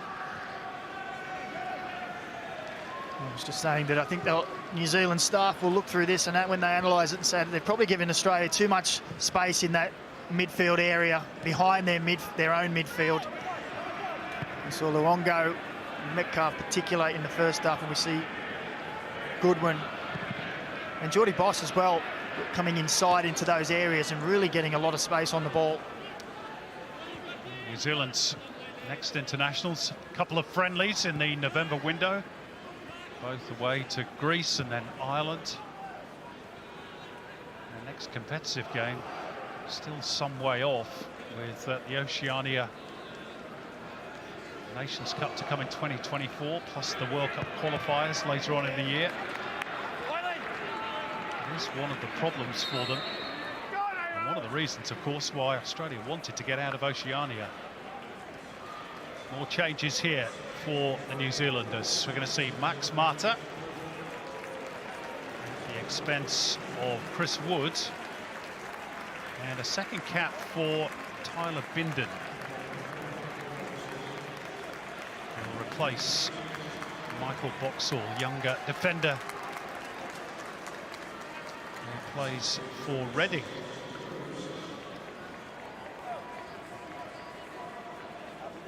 His mother, Jenny, actually won 77 caps as a goalkeeper for the New Zealand women's team. Changes for Australia as well. Connor Metcalf to take his leave. Aidan O'Neill to be introduced. Might have had a goal or two tonight. Connor Metcalf. We're also going to see Sammy Silvera as well in place of Martin Boyle, who as ever has been a threat. Yeah, he looks sharp tonight, Martin Boyle. Good on the ball, involved in a few opportunities.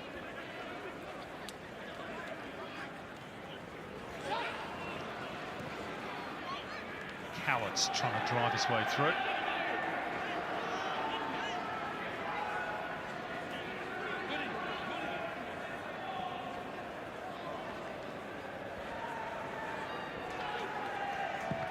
It very much looks as though that 100-year wait for the Soccer Ashes.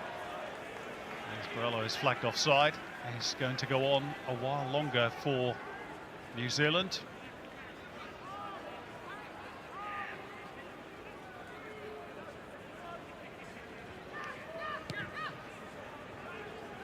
Well, the All Whites have looked good with their midfielders.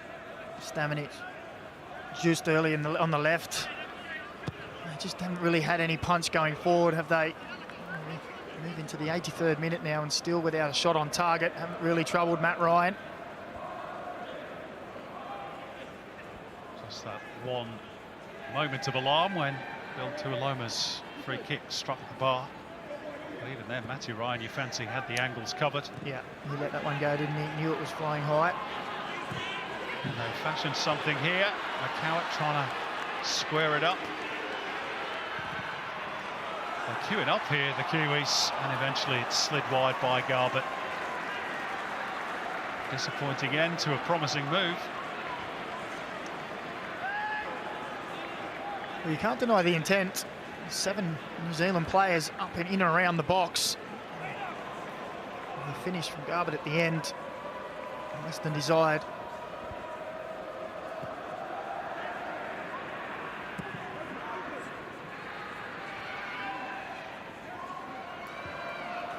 What has Graham Arnold learned in terms of the individuals ahead of those World Cup qualifiers in the Asian Cup tonight?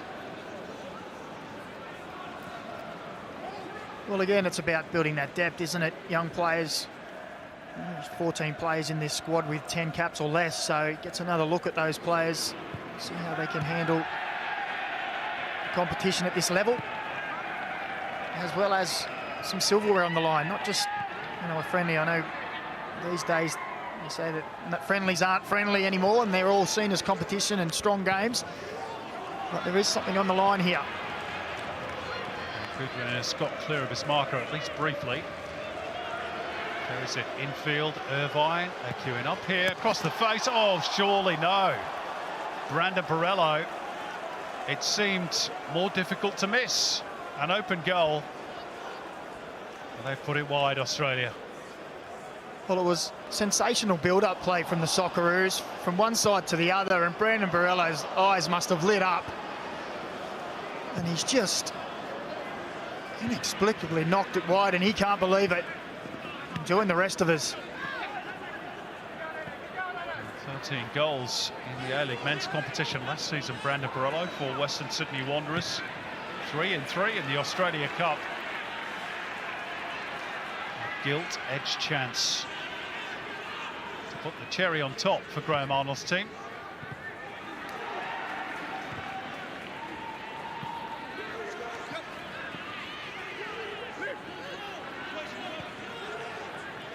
We spoke a lot about that final part of the Socceroos game, being clinical in front of goal. And yes, it's 2-0, but that goes in and 3-0. And then if they can consolidate with the fourth, and it sends a message, and that then exudes through the squad.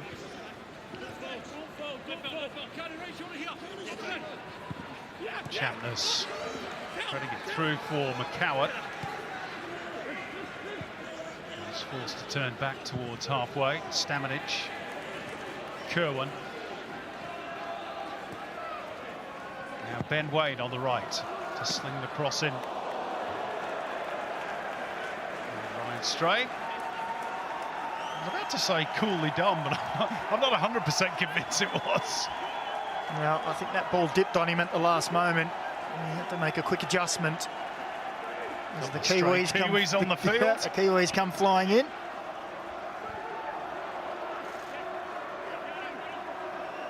They would love a goal to cheer. Might make it a nervy finale as well if they get one.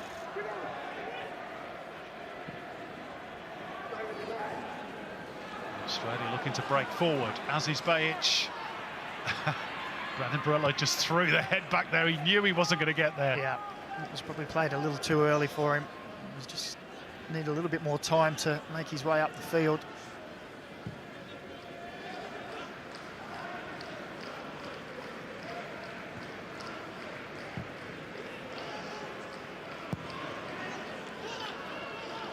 Australia next in action. 16th of November, Bangladesh at home at Amy Park. If you want tickets to go and cheer on Graham Arnold's team as they begin their quest to reach the finals in 2026, they are still available. And 5 days after that, they have really tricky assignments against Palestine, which, given the troubles in that part of the world, will take place in Algeria.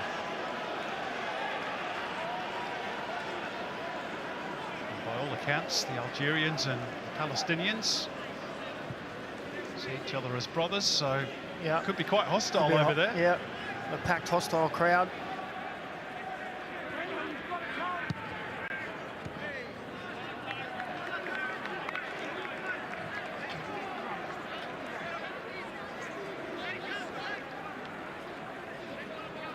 Graham Arnold is going to go into those games with the Soccer Ashes at least seemingly safely in the bank.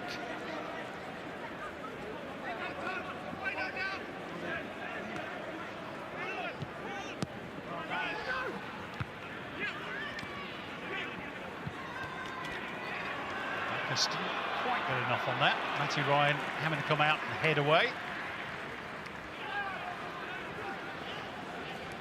Bit of space again. Strain.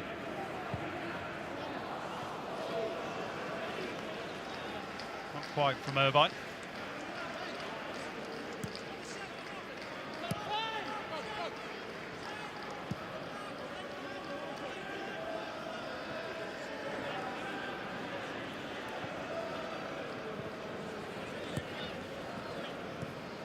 New Zealand's point of view, Macca, back on the 2 goals has been,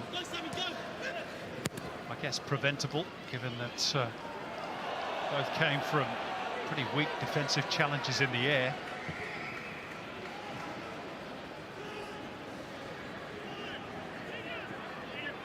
Yeah, I don't think they'll be too happy with the way they've conceded, in the manner that they've conceded the 2 goals.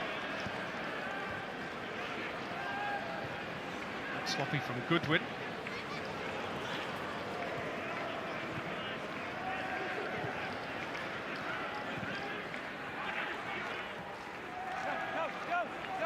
Play quite comfortably through that initial press from New Zealand. O'Neill forces the ball wide. Goodwin.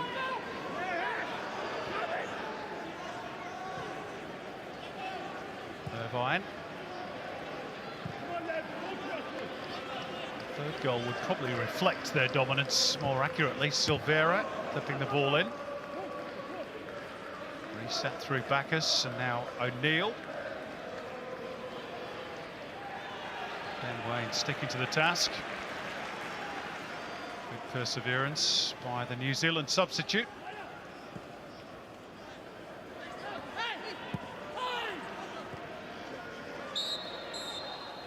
And there we go, full time, and for the first time in 69 years, Australia win the Soccer Ashes. They end their 4-game winless sequence by defeating their oldest rivals. New Zealand's 21-year wait for a win over the old enemy will go on a bit longer. Their 100-year wait for the Soccer Ashes will go on too. It's Australia's night in Brentford. Jackson Irvine adding to a first-half strike from Harry Sutar. Enough for the win, and Matty Ryan will become the first captain to lift the trophy since Kevin O'Neill all the way back in 1954. A satisfying night for Graham Arnold. I'm sure he would have wanted more goals to reflect their dominance overall. But in the end, Australia won this Trans-Tasman clash pretty comfortably by 2-0. So Australia are the Soccer Ashes winners when it comes to what played out tonight in West London. 2-0 over New Zealand, as you heard there from Simon Hill. Harry Sutar and Jackson Irvine, the goal scorers this evening. A host of substitutions in the second half. But it was also great, Luke Wilkshire and Alex Frost, to see some debutants get their opportunity tonight. Of course, everyone, and Graham Arnold is gearing up towards the World Cup qualifiers that do kick off on the 16th of November against either Bangladesh or the Maldives. That played out at Amy Park. Overall, happy with that performance? Yeah, look, comfortable, very comfortable. I think, you know, the Kiwis were pretty toothless. You know, Chicardi making his debut at the back alongside Suter wasn't tested at all defensively. Again, we showed the dominance that we have aerially, threats on set pieces, but overall I think a convincing, comfortable victory. It was. Look, it probably wasn't as fluent as we'd like to see, especially in possession. We saw more of it in the second half where it started to click and we started to find, you know, players in better areas and that those passages of play, the build-up from back to middle into creating chances was a lot better, but that takes time as well. I think given the opposition we've been facing in recent months, it is difficult just to flick that switch and all of a sudden become a team controlling possession, moving the ball around. So I think the second half was a lot more positive and look, exciting, and I think what Arnie's done in bringing in these new faces, you know, has us in a good way, I think, for these qualifiers. Yeah, it does indeed. I'll ask you who impressed you the most on the other side of this short break. But for now, it is the Socceroos that get the result against New Zealand. 2-0 in the early hours of this morning. We'll see you very soon. Looking for an option. On the right foot. Razzo! Top corner. Here she is hitting that. She has been fired up for this one. What a strike. It's wonderful. The comeback for Fowler. Beautifully done. It's there for Kerr. And she's fired the Matildas in front.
Arnie, thanks for your time. I imagine you're pretty pleased with the performance. How did you assess it?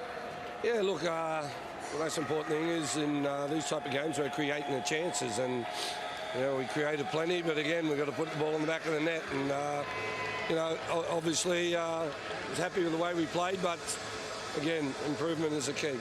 You mentioned you want to win, you got to win. That must.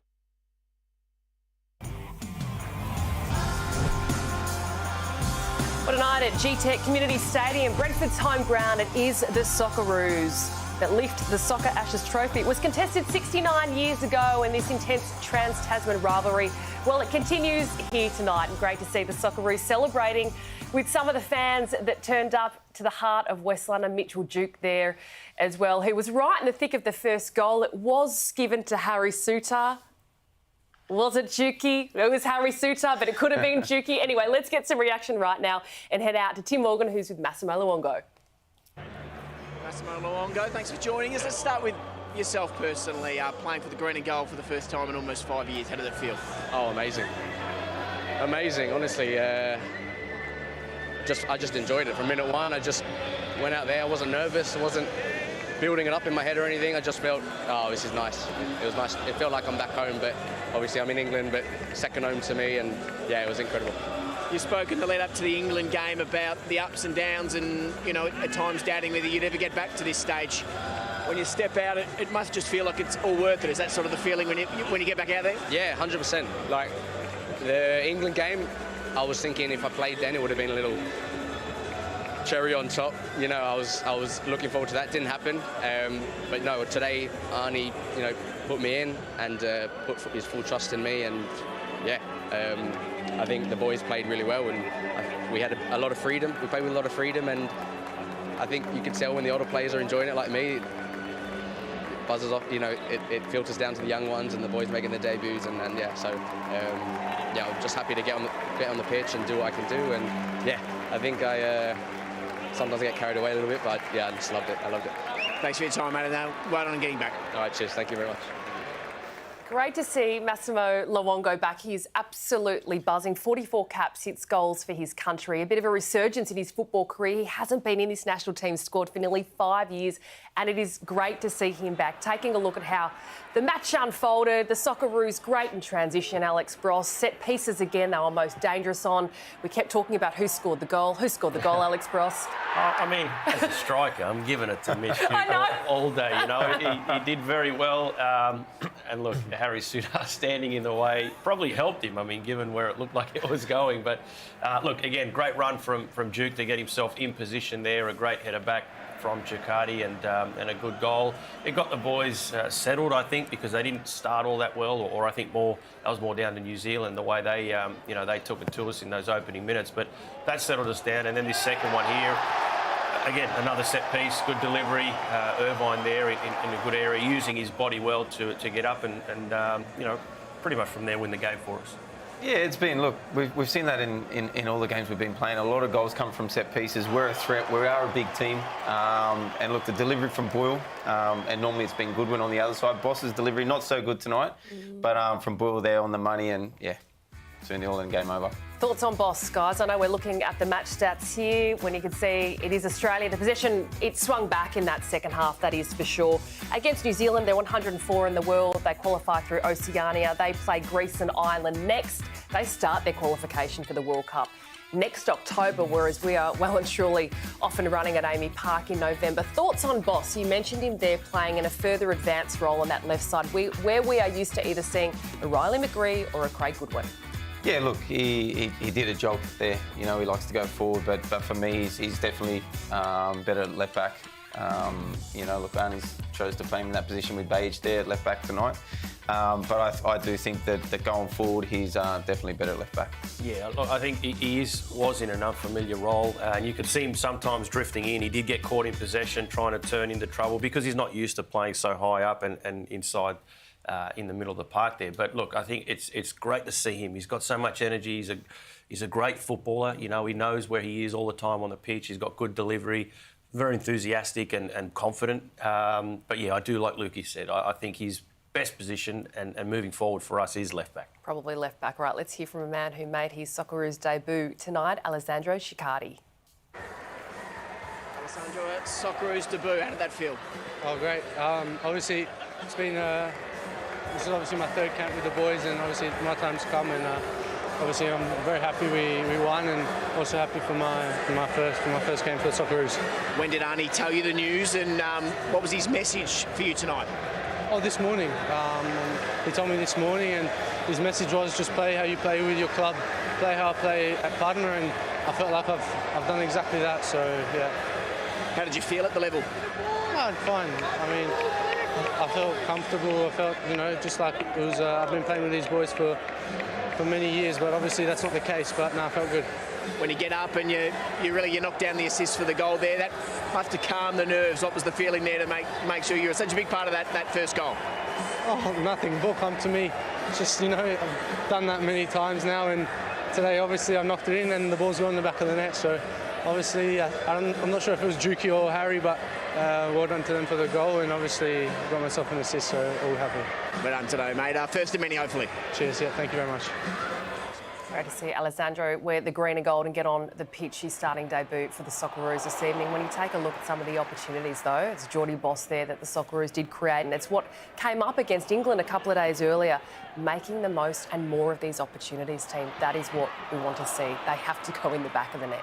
Yeah, for sure. Look, we've been able to create chances. In both games we've created chances, but you've got to be clinical. And we see some of those chances. Metcalf with a chance here. Boyle again going one-on-one.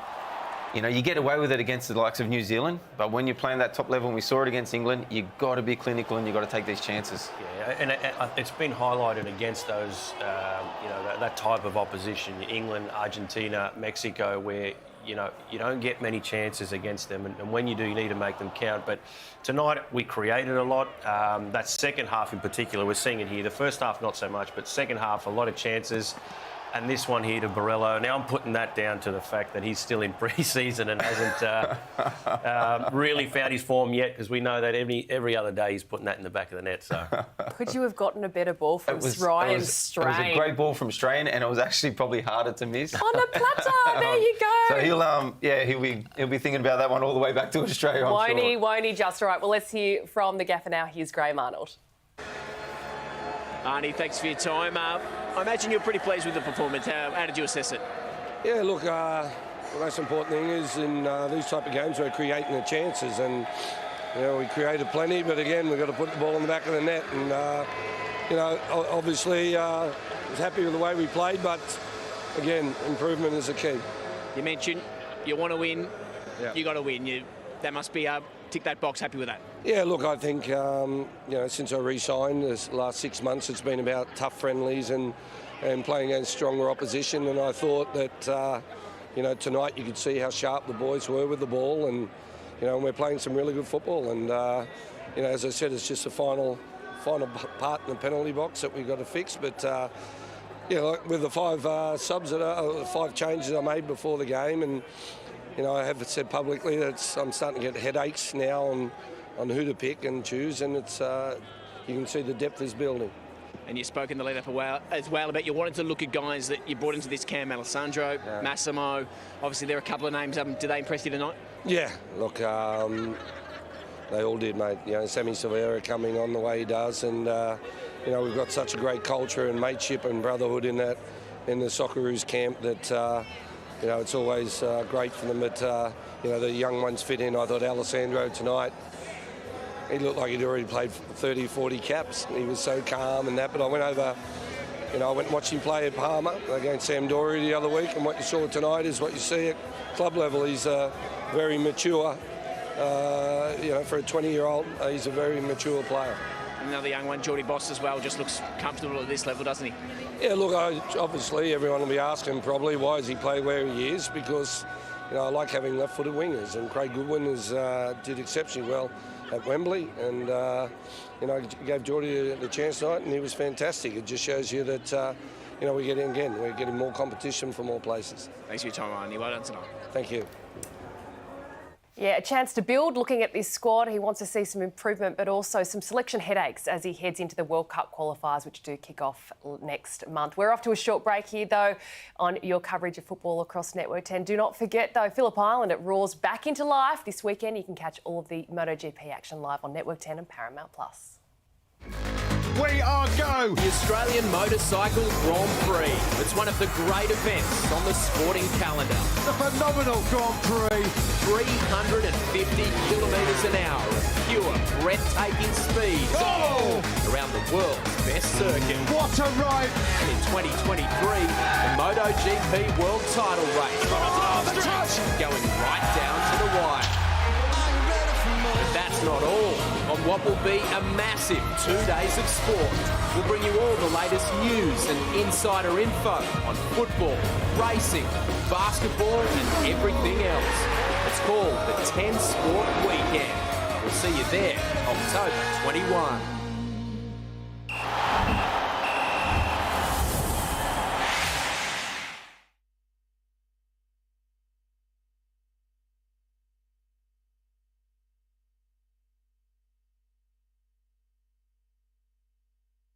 A new chapter for this special old rivalry. We present the Subway Socceroos with the bespoke trophy as recipients of the Soccer Ashes 2023. So I'd like to invite Football Australia CEO James Johnson to hand over the Soccer Ashes 2023 trophy to the Subway Socceroos.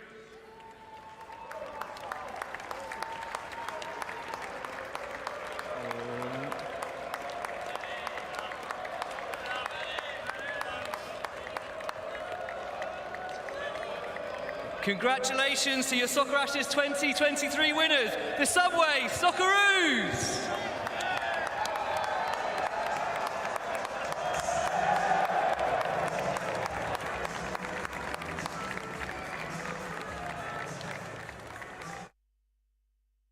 Jersey, thought he was fantastic, and I was Alessandro on his debut. Every player to a man was really played really well. We were positive. We built on the performance on Friday. I thought we were much better with the ball, created more chances. All round a really positive night for the team. Is the big focus when we move into the the next few windows just being a bit more clinical in front of goal, because it's probably the only thing we could fault you on tonight? Yeah, exactly. I think it's always something we look to improve on. Scoring goals is the hardest thing to do at whatever level, especially at international level. But the chances we're creating are probably clean cut enough that we should be scoring more goals. But if your problem's winning but not scoring enough, then you're doing something right. So. Tonight was just a fantastic way for us to build into, we've got a couple of windows now of friendlies. We don't take them as friendlies, but we're into business side of things now with World Cup qualifying and Asian Cup preparation. So I think there's a lot of good things for us to take into those games in November. Yeah, throwing it forward to the qualies in tournament football with the Asian Cup. Firstly, see the young guys, how tough's it going to be on for spots, and how excited are you to get back into real competitive, not friendly fixtures? Yeah, not only competitive, but for a lot of these guys, it'll be a totally different experience. Playing away from home in Asian qualifying is like nothing you've ever experienced in football before. That'll be new for them. It's not always Premier League pitches, and Wembley and the likes of that. So there'll be lessons for us to learn all the way through. But this group's just got a fantastic set of heads on their shoulders. They're calm, they're composed, they're humble, and they're a pleasure to work with. And we're just seeing them getting better every time I play with them. Just going to ask about the goal. Got a little mark on the head. That's not from the header, is it? No, that's from Matty Ryan taking my head off at the other end. It was only a shot one on the pitch for me tonight, but a couple of head knocks, so one at each end. So if they go in, then I don't mind. Thanks for your time, mate. Well done. Thanks, mate. Cheers.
Now, time to start a new chapter for this special old rivalry. We present the Subway Socceroos with the bespoke trophy as recipients of the Soccer Ashes 2023.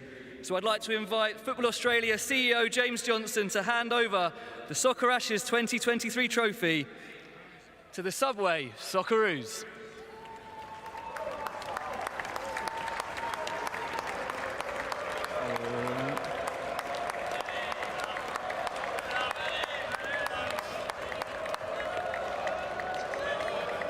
Congratulations to your Soccer Ashes 2023 winners, the Subway Socceroos!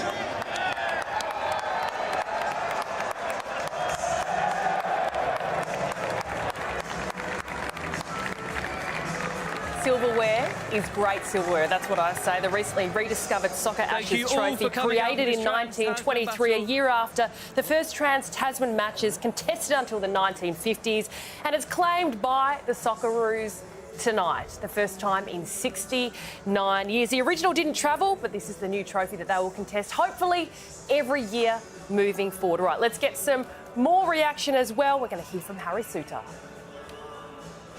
Harry, thanks for your time. Now, I've got to ask the first goal. Did you score it? It was credited to you, but now's your time. Does Dukey deserve it? No, he does not. I think if you watch the replay, it might even be going off target even, so... Nah, I'm only joking. I was just trying to get it away, but listen, it's hit me and it's went in, but well, yeah, we'll take it all day. We spoke all week about getting a win, and that's exactly what you did tonight. You must be happy with the result and the performance. Yeah, it was important, obviously. We spoke during the week and we said, although we have been playing good football against, good teams, we didn't win anything. We had a couple of draws in there, so it was really important, no matter what happened tonight, that we won the game. We had a few chances to be good that I thought we could have done a lot better on. But listen, we'll take the 2-0 and a clean sheet as well is the most important thing for us defenders. And your own performance, mate. Again, 2 back-to-back 90-minute performances must be really valuable for yourself, and you looked right, well and truly up to the level. Yeah, I've not had many of them in a long time, so hopefully the body pulls up all right tomorrow.